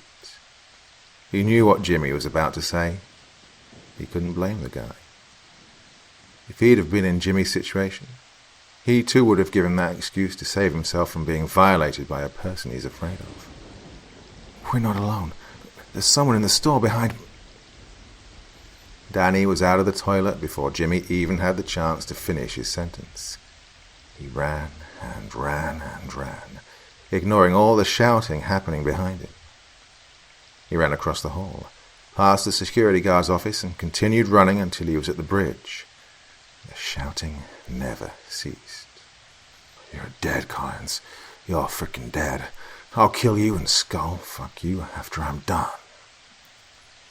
Danny ran home. He ran so fast and was so blind to the world he was passing by that he didn't even notice the black-haired girl in her white robe at the window of the spooky house on Boona Street. She was crying. But Danny wouldn't have been able to see that, even if he did look up. Good thing the house keys were in his back pocket. After letting himself in, Danny went straight to the bathroom to do what Jimmy did not even 30 minutes prior. He didn't puke out of disgust. He puked out of fear. His entire body was shaking. He'll transfer schools, yeah, school transfer, that's it. His parents would understand. Brushing his teeth and pacing around his room didn't help, neither with the icky taste in his mouth, nor the weight of the information he'd received against his will. He waited for the computer to start up and seriously considered looking for his mother's calming pills in his parents' bathroom. Browsing through everything which was needed for a school transfer, Danny took out a notepad to take notes. He needed to be very prepared when his parents would get home, but little did he know, he'd never get the chance to put those notes to good use. The house phone rang. Its sound cut like burning iron through butter in the dead quiet of the house. Danny let it ring because, technically, nobody was supposed to be home, and the phone eventually stopped ringing. Not even 5 silent seconds passed, and the phone rang again. It rang with a fury only tired middle-class workers get to know due to their early morning alarm clocks. When the phone rang the third time, Danny knew it was for him. He rushed to it, inhaled deeply, and prayed to God it wasn't one of his parents. Hello? Daniel Brady Collins. What in the world did you get yourself into? Oh, great. Danny seriously regretted not having the notes with him. Mom, I can explain. What the hell is this I'm hearing? You excused yourself to go to the bathroom in the middle of class and left school? Mr. Swatson told me you've been acting strange all semester, but I never would have thought that of my son. Mom, it's not what you think. Oh, really? Then mind telling me how the hell your grades are declining suddenly when just last year you were in the top 3 of your class? And why do you excuse yourself to go to the bathroom during class every chance you get? Oh, I swear to God, Danny, I hope it's cigarettes. Mom, I hope it's cigarettes because if I find out you're taking drugs, son, God help me, Mom, I'm being bullied. Mother did not expect that one. You are? Since when? Why didn't you tell me? I can't just tell my parents I'm being bullied. Hello? I'm 13, going on 14. I have to start fighting my own battles. Does fighting your own battles imply you running away from school during class? Ouch. I can't go to the bathroom during breaks because he always catches me there, Mom. Today he cornered me in the toilet during class. That's why I ran away from school. It was either silence of relief or loss of words. No bully can be that bad. Mom, I prefer peeing my pants in class than risk meeting him in the bathroom. Trust me, he is that bad. She was still angry with him, of course, but it was clear as day that his mum was happy with the explanation. Even so, her anger was overpowering every other feeling she had. I want to transfer. Don't be silly, Danny. It's probably just a phase. This phase is making me fail all my classes. Do you want that? Mom let out a sound of surrender. We'll talk about it when your dad and I get home tonight. Okay, honey? Danny smiled victoriously, but little did he know his victory would be very short-lived. You didn't leave your things at school, did you? Danny was just about to tell her that it's fine, that his belongings are safe in his locker, but then he remembered. Oh, crap. The door to my locker is busted. He wished he hadn't said that out loud. What? God, you need to get your butt back to school and get your things, young man. All color fled from his face. Mom, I can't. Didn't you just hear what I said? I did. We'll talk about it all tonight. But right now, I really need you to be brave and go back to school and get your things. But Mom, class just ended. School's out for the day. very few people know that the lock on my door is busted. I can go get them. No buts. You're going now, and that's final. Your dad and I are not getting you a new iPhone and Nintendo just because of some bully. She had a point. Danny always took his favorite pieces of technology to school with him, and he's not about to give them up for the likes of Marvin. Class is over for the day, baby. He won't be there. But Danny knew better. He hoped, from the very depths of his being, that she was right, and hung on to that hope all the way back to school. But he knew better, regardless. Part 9. She's your friend, but everyone else's enemy. The fear that was curling up in Danny's chest made him believe that the entire world was plotting against him. The sky was getting dark, and when he got to the pathway by the creepy house, the wild roses were stretching through the gaps between the fence's iron bars, more daring than ever before. The lake's water was getting darker, its mirror not as reflective as it should have been, not to mention that the bad weather light made the bridge seem quite unstable. To sum it up, it was turning out to be a really shitty day. The schoolyard came into sight. It was deserted. Danny could only see the janitor up on the second floor of the school building, running his typical errands. The wind blew mercilessly, and Danny's heart was beating inside his chest like a wild animal stuck in a cage. He was hurrying to the entrance, gliding along walls and trying to make himself as unnoticeable as possible. He wanted to believe that, once he was inside the school, he was home free. There's no way Marvin and his bullies would wait inside the school for him, risking getting caught by the janitor or security guard. The building was almost empty, so Danny's screams would echo everywhere. Danny opened the gate. The security officer was nowhere to be seen. He took a couple of steps and exhaled in a vague attempt at silencing his paranoia. His paranoia, however, was there for a reason. Damn it, kid. I thought you knew better than to come back. Danny turned around just in time to see Mike placing his iPhone back in the pocket of his jeans. The broad-shouldered boy opened the gate and gestured for Danny to follow him inside. He has your stuff. Follow me. Danny backed up a few steps. Mike stared at him, surprised by his defensiveness. Dude, I'm not asking you to follow me. I'm telling you to. Don't be stupid. It'll hurt less if you do what you're told. The poor 13, going on 14-year-old boy felt unwanted tears swell up in his eyes as his knees got uncertain of the balance they were supposed to keep. I got no idea what you did to piss him off so badly. I didn't do anything. I don't know about that, but I do know it'll get worse if you don't follow me. Danny swallowed, even though his mouth and throat were as dry as Saudi Arabia. Where is he? By the oak tree.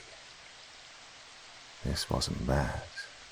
This was far worse than bad. You coming? Or do I have to drag you? Danny followed Mike outside and behind the building, where the oak tree was. Every student who smoked, every student who wanted to make out, every student who had something secretive to do or something secretive to show and wanted little to no risk of getting caught would go to the oak tree behind the building. The tree's crown was massive and heavy. The umbrella its crown created throughout the years originated one of the most loved mottos among the students. Anything that goes down at the oak tree stays at the oak tree. And no other truth was weighing heavier on Danny's shoulders at that point. The security guard was too far away to hear his screams, should there be any, and the janitor wouldn't be able to see anything due to the oak's leafy branches, even if he were to open the windows. Danny wished he would have valued his life more than he valued his iPhone and Nintendo half an hour ago. Marvin's orange jacket with the blue zipper leaning against the tree trunk was the brightest thing in the picture of an upcoming storm. He looked the angriest Danny had ever seen him, and judging by the huge grin Psycho Wayne had plastered on his face, Danny knew this was going to be the worst day of his life. Jimmy was there too, but he, on the other hand, was looking down at his boots. He couldn't face the boy whose fate would be on his conscience forever. Mike pushed Danny forward, and it's only when the boy entered the dome created by the oak's umbrella that he noticed all his belongings scattered across the damp soil. Danny delivered a shaky icebreaker. Can I have them back, please? Mike and Wayne laughed like antagonists would. Marvin watched Danny with so much hatred. His blood froze in his veins. Sure, Collins. Marvin approached Danny's stuff with 2 slow steps. Right after I'm finished. He unzipped his pants, looking exactly like he was about to do the thing Danny dreaded most. No. Danny wanted to tackle him, but Mike grabbed him by the arms and forced him to stay put and watch. Don't. Please, no, I'm begging you.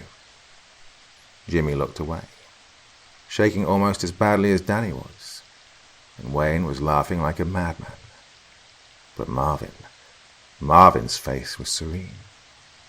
He had no expression whatsoever as he took out his manhood and relieved himself all over Danny's things. Danny started to cry, and Wayne suddenly didn't find the situation as funny anymore. Mike even loosened his grip on Danny's arms, making the boy fall to his knees on the moist ground. Dude, maybe we should stop. Shut up. Danny was so humiliated. He would have been fine with dying right there and then. Even so, more than sad, scared and humiliated, he felt rage. Danny looked at his worst nightmare, teary-eyed, and knew that what he was about to say would either be his salvation or bring his doom. Please, I won't tell anybody, I swear. Jimmy turned his head violently in Danny's direction, eyes wild and mouth agape. Danny had just opened Pandora's box. It was all over the pretty blonde boy's face. Mike and Wayne looked puzzled. What won't he tell Marv? It was Mike who'd asked the question. Yeah, Marv, what's up? Wayne cried. Marvin's face lost its composure, and Danny knew the boy that just took a massive piss on his belongings was not afraid of facing juvie, jail, or any other type of consequence to make him hurt for what he just outed. Marvin was by him in mere seconds and hit him over the head so hard it felt more like a horse's hoof than a human foot. Danny fell to the ground and spat out a tooth. Most people would have surrendered and begged for their lives at this point, but Danny had already played his last card. Danny already had his most expensive possessions pissed on by this human garbage, and him begging further would only make the situation more pathetic and laughable. His rage outgrew the fear within him, and, what was worse, it outgrew his survival instincts. Pick him up, Mike. Marv, don't you think it's enough? Mike asked, even though he did as he was told. He picked Danny up by the pits of his arms and forced him to his knees again. It's enough when I say it is. Marvin fumbled with his zipper again. Open his mouth. I didn't finish unloading yet. This is the part where Jimmy looked genuinely panicked. He and Wayne started making desperate arm gestures to Danny behind Marvin's back, urging him to get up and run. But Danny couldn't see them. He saw nothing but Marvin's crotch and his sick smile somewhere above the parted orange folds and the blue zipper of his oversized jacket. With nothing more to lose, Danny went all in. You know, Marvin, I don't have anything against gay guys. Actually, I'm sure most of them are very nice people. But you, my friend, you're not a gay guy. You're a faggot. Jimmy, Mike and Wayne held their breaths. Marvin stared Daniel down, his hand unconsciously closing the zipper of his pants. Nobody dared to move. Nobody dared to speak, and in that precise moment, the world stopped, just long enough for Daniel's survival instinct to kick in again. His brain's get-up-and-run command didn't even reach his spine when Mike grabbed him, rose him upright, and tossed him outside of the oak's protective circle. "Run, kid. Run as fast as you can." He didn't have to yell it out twice. Danny ran for his life. He ran to his full capacity and beyond, Marvin's thundering gallops right on his tail. This time the bully didn't bother with verbal threats like earlier. He was chasing Danny with the clear intention of physically hurting him, and by the sounds of his exasperated, enclosing exhales, he was about to hurt him very, very badly. Danny passed his track record long before he saw the bridge before him. Even so, Marvin's hard breaths were so close behind him, he could almost feel the warmth of him at the back of his neck. It was when they got to the bridge that Danny knew he was doomed. The sky was deep grey and darkening, and the lake water was black as tar. If that wasn't enough of a bad omen, his loud and frightened feet knocking against the bridge's wooden boards were slowly but surely overpowered by a pair of incoming, trampling boots. No sooner did they reach the pathway semi-occupied by the dark wild roses than Danny felt cold, hungry fingers be trying to grab him by the back of his shirt. He tripped. How? Nobody knows. He either slipped, or the feel of Marvin made him lose his balance, but he definitely tripped and had his bully surf on his chest for at least 7 feet until they stopped. Danny was about to try the apology card again, but he couldn't let out one word. At first, he incredulously looked up at his bully while trying to tell him that his knees are making his thorax implode and that he can't breathe, but Marvin's knees were not on his chest at all. Marvin's knees were at his sides, and the reason why Danny felt choking was because the bully's hands were wrapped around his neck, and they were squeezing hard. Danny let out an indiscernible gag. He tried clinging to Marvin's arms, tried clawing at his face, but Marvin's face was the frozen picture of one intention and one intention only: murder. He didn't give up clawing at everything he could get his fingers on, even though he felt his head getting dizzy and his vision getting cloudy. Marvin was pressing and squeezing, and mere seconds before passing out, Danny gathered all of his strength, not to defend himself, but to point at something. Marvin was too out of it to even notice what was going on around him, but he did notice the change in his victim's demeanor. It changed from fright to confusion. What the hell was he pointing at anyway?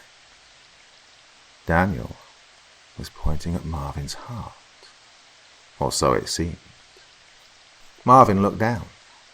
He didn't notice it at first, but after he blinked once or twice, it dawned on him. His beloved orange jacket with a blue zipper had been completely cut off from the chest down. Marvin immediately let go of Danny's throat, the absence of over half of his jacket being the new focus of his attention. Danny coughed and inhaled greedily as Marvin looked, bewildered, around himself to see why and how and who could have done such a gruesome thing to his most beloved piece of clothing. He turned to look behind himself, and that's when he saw the long, thin, orange thread that connected the remains of his jacket to a small, glowing figure at the furthest side of the bridge. Marvin felt scared for the first time that evening. Danny had gotten enough oxygen in his brain to lift his torso up on his elbows and look in the direction in which Marvin was staring. His blood ran cold. The bridge was dark, and so was the sky. The only things illuminating the scene were a small figure wearing a white garment at the other end of the bridge, the neon glowing orange thread that connected Marvin's jacket to the figure's fist, and those sparkling white eyes Danny knew not to mess with. What the... Chloe had one hand tangled up in the thread of Marvin's jacket, and the other behind her back. Danny's heart began to race again, and for the first time in the last week, it was not for his own sake. No, Chloe, don't. But Clotho would hear none of it. Her decision was made. She revealed her grandmother's scissors from behind her back, their massive silver glowing as strong as her eyes were. Marvin was starstruck. He rubbed his eyes, convinced he was dreaming. Poor boy didn't even get the chance to see Clotho snap the scissors shut on his bright orange yarn. Time stopped right then and there. Danny wanted to move, but he couldn't. All he could do was helplessly watch as the wild roses came to life. The buds sniffed the air as if they were hungry felines smelling blood. Some roses slithered on the path like snakes. Others opened their buds up like famished sharks, ready to chow down on their prey. First, there were the questions. The what the fucks, and what is this, and what are you doing? Then there was the struggling. Then the ordering around, followed by the refusal. This isn't happening. Get off of me. This isn't happening. The boy was screaming bloody murder by the time one rose ate his right eye and 3 others sucked at his fingers. A rather bloomed rose entwined its stem around Marvin's neck, digging its thorns into his flesh. The same rose started chewing at the bully's ear, sucking on it like it found something yummy inside his head. Numerous other roses bit at his stomach, his legs, his back, chest, and every other piece of flesh they could find. The plants were hungry, and they were loud too. Danny couldn't tell who was louder, the roses who sounded like tigers tearing up a gazelle, or Marvin, who sounded like 100 piglets up for slaughter. The roses dragged Marvin up to the fence. Since the chunk of flesh that remained of the boy was still too big to fit through the gaps between the fence's iron bars, the roses resumed their feast outside of the fence, for Danny to see clearly. Danny could not believe his eyes. The roses were munching and chewing as if they were predators from the very top of the food chain. Danny remembered. His former friend was supposed to be at the other end of the bridge, so he looked at her just in time to see her deranged grandmother come running out of the house. He stood motionless in the middle of the pathway, sheltered by the shadows, and too far away to be seen by the old woman. The last thing Danny saw before snapping out of his daze and running home was Chloe's white robe dancing in the wind of the upcoming storm, and her crying diamond eyes. By the time the mother and grandmother got out of the house to confiscate the scissors out of Chloe's hands, Danny was already halfway home. Clotho, spring of one's life, what have you done? He could still hear that last part when he closed the door to his house behind him. Danny cried under the covers until his parents came home. He expected his dad home by 7 p.m. and his mother by 8, but he never thought they'd show up together at 5:30. He was still crying when his mom entered his room, followed by his father. Sweetie, is everything all right? She didn't sound angry anymore. Quite the contrary, she sounded apologetic. She probably realized that she'd exaggerated over the phone earlier, and acknowledged that teenage bullies can be very, very cruel at times. Your father and I are home, honey. You wanted to talk about this bully. Danny sat upright and wiped his eyes with the sleeves of his hoodie to see his parents better. Dad turned on the lamp and both parents sat down at Danny's sides, taking Danny's hands in their own. They watched Danny expectantly, their understanding parent faces showing nothing but love. Danny sobbed. I went back to school and he had my things. His dad gave his mum an accusatory glance. I wanted to take them back, but he chased me and... Danny cried some more. Something terrible happened. The boy looked scared out of his mind. I think she hurt him, and I think she did it for me. What? Who did? Chloe, the girl from the creepy house on Boona Street. Didn't I tell you to stop hanging around that house? His mother exploded. Whom did she hurt, Daniel? Asked his father in a calm voice. Danny inhaled deeply, trying to stop an incoming sob. Marvin. Cage. He lives on Maple Street, and he and his friends have been bullying me for months. The sob broke through. Everybody knew Marvin Cage. The Cages had 3 sons, and all of them were assholes. Marvin was the worst. Everybody in the neighborhood knew him from that one time when he tried drowning Mrs. White's cat. He was 10 at the time. Danny expected a compassionate hand on his head and a welcoming pull to cry on someone's shoulder. But these things didn't come, and when Danny wiped his eyes dry enough to make out his parents' facial expressions, he somehow knew why. His mom and dad looked at each other, confusion written all over their faces. His mother spoke. I'm sorry, Danny, but who's that again? Part 10. And you need her, you pathetic little man. Daniel found his school bag and jacket inside his locker the following day. They were as dry as could be and smelled as pleasant as ever. So, you sure you didn't find them by the oak tree out back? Cleaned them up and put them in my locker? The security guard looked at him dumbfounded, yet amused. What? No. That's forbidden territory for us. You kids need your privacy too, you know. I didn't touch your things or your locker. You all right today, young man? Yes, sir, I'm fine. All right, run along now. Class is about to start. Class started, and Danny waited all day, hoped even to see that menacing face looking for him through the classroom door window. It never came. During the first break, Danny saw Wayne and Mike passing each other by in the main corridor. They didn't even say hi to each other, and that was very unlike them because they were always together. He also saw Jimmy during lunch, sitting at the weirdos table, chatting and smooching with the school's goth girl, Lucinda Big. During the last break of the day, Danny even gathered enough courage to approach Jimmy and Lucinda in the hall. Hey, have you heard from Marvin today? Jimmy looked confused. He threw Lucinda a look, and she shrugged. Sorry, kid. No clue who that is. Marvin Cage.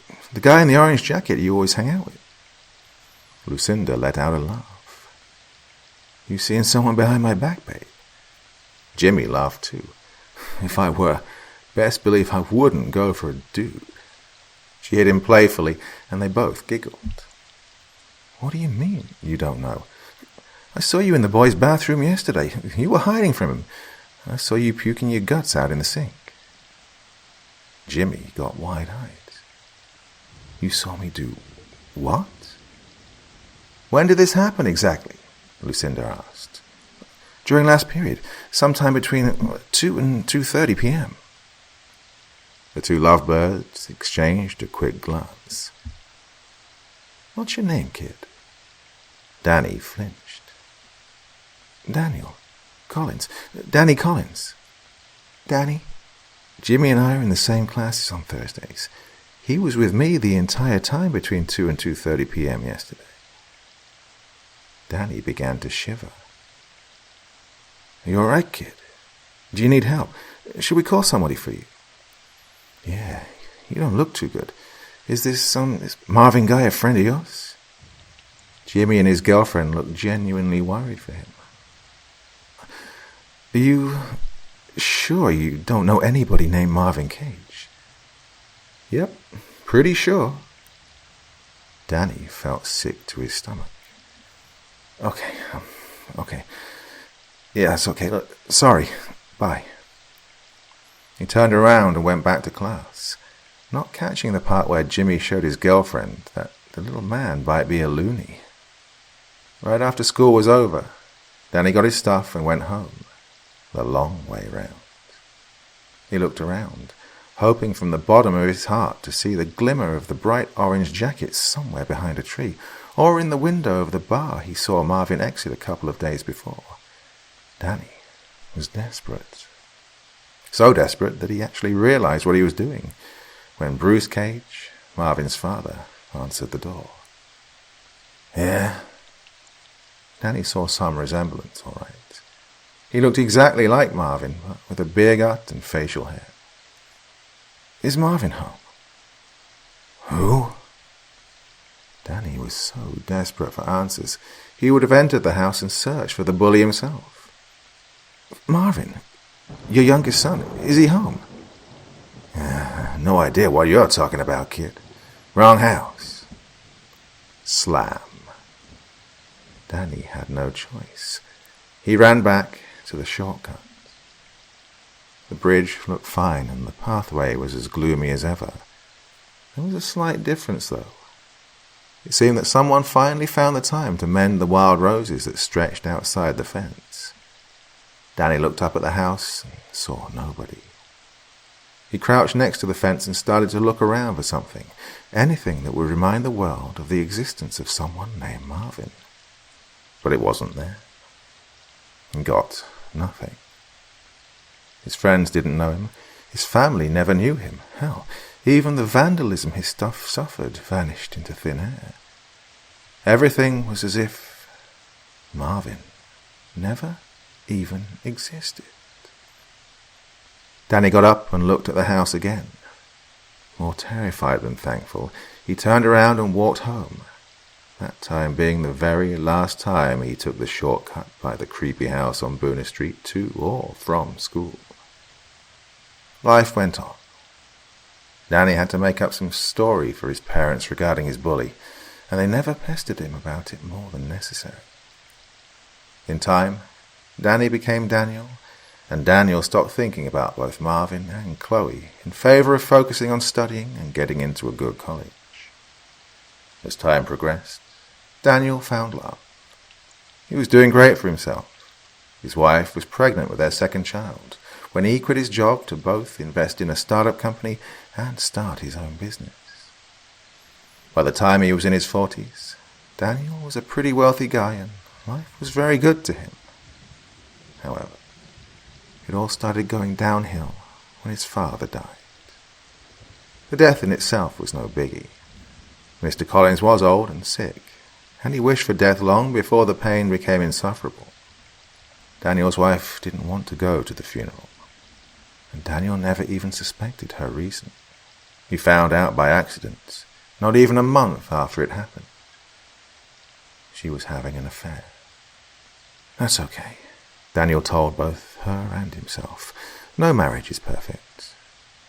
Maybe he even deserved it, he thought, because even if he wasn't thinking about Marvin every day, he learned from an early age that whatever goes around comes around. Maybe he did something bad and now the universe was getting its revenge on him. It was just a tumultuous period in his marriage. Nothing a couple of counseling sessions wouldn't fix. The problem is, the counseling didn't fix anything. The wife's cheating took the worst turn possible. She fell in love. More than that, she got pregnant again and her lover convinced her to leave Daniel and start a new family with him. So Danny got a divorce, and because both kids preferred their mother, they decided to go stay with her and their new daddy. Even so, Daniel still thought that, well, that's okay. His wife was just being a bully and fate hates bullies. She'll get what she deserves sooner or later. But his ex-wife's life just kept getting better and better. Even though she was over 40 years old when she gave birth to her third child, the birth ran smoothly and the child was as healthy as could be. It was a boy. They named him Marvin. By the time his ex-wife was in her 50s, she travelled the world alongside her 3 kids and her partner. What's worse is that Daniel's children were tagging Mum's lover with the caption Daddy on social media. And that's okay, Daniel thought. They'll wake up eventually. Life works like that. Daniel began to drink. The startup he invested in 2 decades prior went bankrupt, and his own business was doing bad too. He had to sell his spacious mansion and move into a shitty 42-foot square apartment before going into complete ruin. He had some money for a little while, but most of it needed to be invested in his children's college funds. Otherwise, his ex-wife would have legally sucked up every little thing he still owned.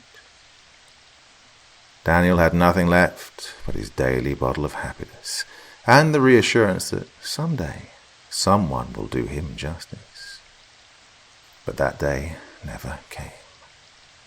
His daughter became a mother of twins, and it broke Daniel's heart that he never got the chance to meet them. His son turned out to be a movie star, and his mother and new husband were tagged in all the photos of the events he was invited to. Daniel was never invited to any of them, and it slowly stopped being okay. His ex-wife was getting happier and happier, whilst he was getting more and more miserable. And then his mother died. Partially, it was a relief, because his unemployment check stopped covering both the living expenses and his much-needed alcohol supply. Now that his mother was gone, his parents' house was all his, so money for rent wasn't needed anymore.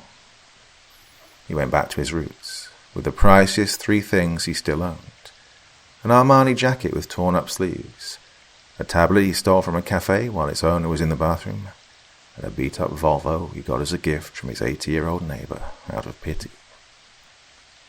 Daniel's life was as shitty as could be, and it all came flashing back to him as soon as the shield that passed by the passenger window announced him that he had just entered his childhood hometown. Daniel cried and cried until his shirt was wet at the chest. His life turned to shit, and he knew it. He knew. Karma isn't always a bitch to those who deserve it, but to whomever she fancies. Apparently, he was one of her favorites because after his dad died, Daniel took blow after blow, while his cheating wife took blessing after blessing. Daniel shut his brain off long before seeing the bridge. It had been remade. It was wider and looked more stable than before, but Daniel was too engrossed in the task at hand to notice it. He stopped the engine of his shitty car as soon as he reached the pathway. The wild roses denied passage to anything broader than 20 inches, but Daniel paid them no mind whatsoever. He wouldn't have been able to even say what color they were. He entered the yard, the house getting bigger and more menacing with every step he took. The roses got suspicious. They began to hiss and slowly follow Daniel to the main door of the house, inquiring what his business was. Daniel knocked 4 times. The strength of his determination reverberated in the entire house. The roses hissed louder this time, letting Daniel know that he wasn't welcome, that they would attack if he made a wrong move. But Daniel didn't care. He was here to report a bully. Someone opened the door just slightly, and Daniel recognized a dark-colored iris, even though the skin surrounding it was wrinkled and old. It was the naive girl who used to be something of a friend to him once. She was the grandmother now, which meant it was her rightful turn to yield the scissors. Daniel remembered that much from their brief yet eventful encounter. Her name wasn't Clotho anymore. No, Clotho was now the name of her granddaughter. And speaking of her granddaughter, she had just squeezed her little blonde head by Granny's leg to take a look at the visitor. "What do you want?" Her voice was just as venomous as the hissing behind him. "I need your help." "And why would I help you?" The roses were getting louder. It was a gamble, and Daniel knew it. One inappropriate word from him, and he'd become fertilizer. Because that's what friends are for. They stared at each other for a couple of seconds. Daniel didn't even flinch, and neither did Atropos. She looked him deep in the eye and read every single sorrow that weighed him down. A desperate man stood before her. Atropos smiled. She would never have admitted it, but she was very happy to see him after all those years. The grandmother stepped aside and, for the first time in the history of the creepy house on Boona Street, the front door was wide open for a welcome guest. "Come in, Danny. Come in and tell me all about it."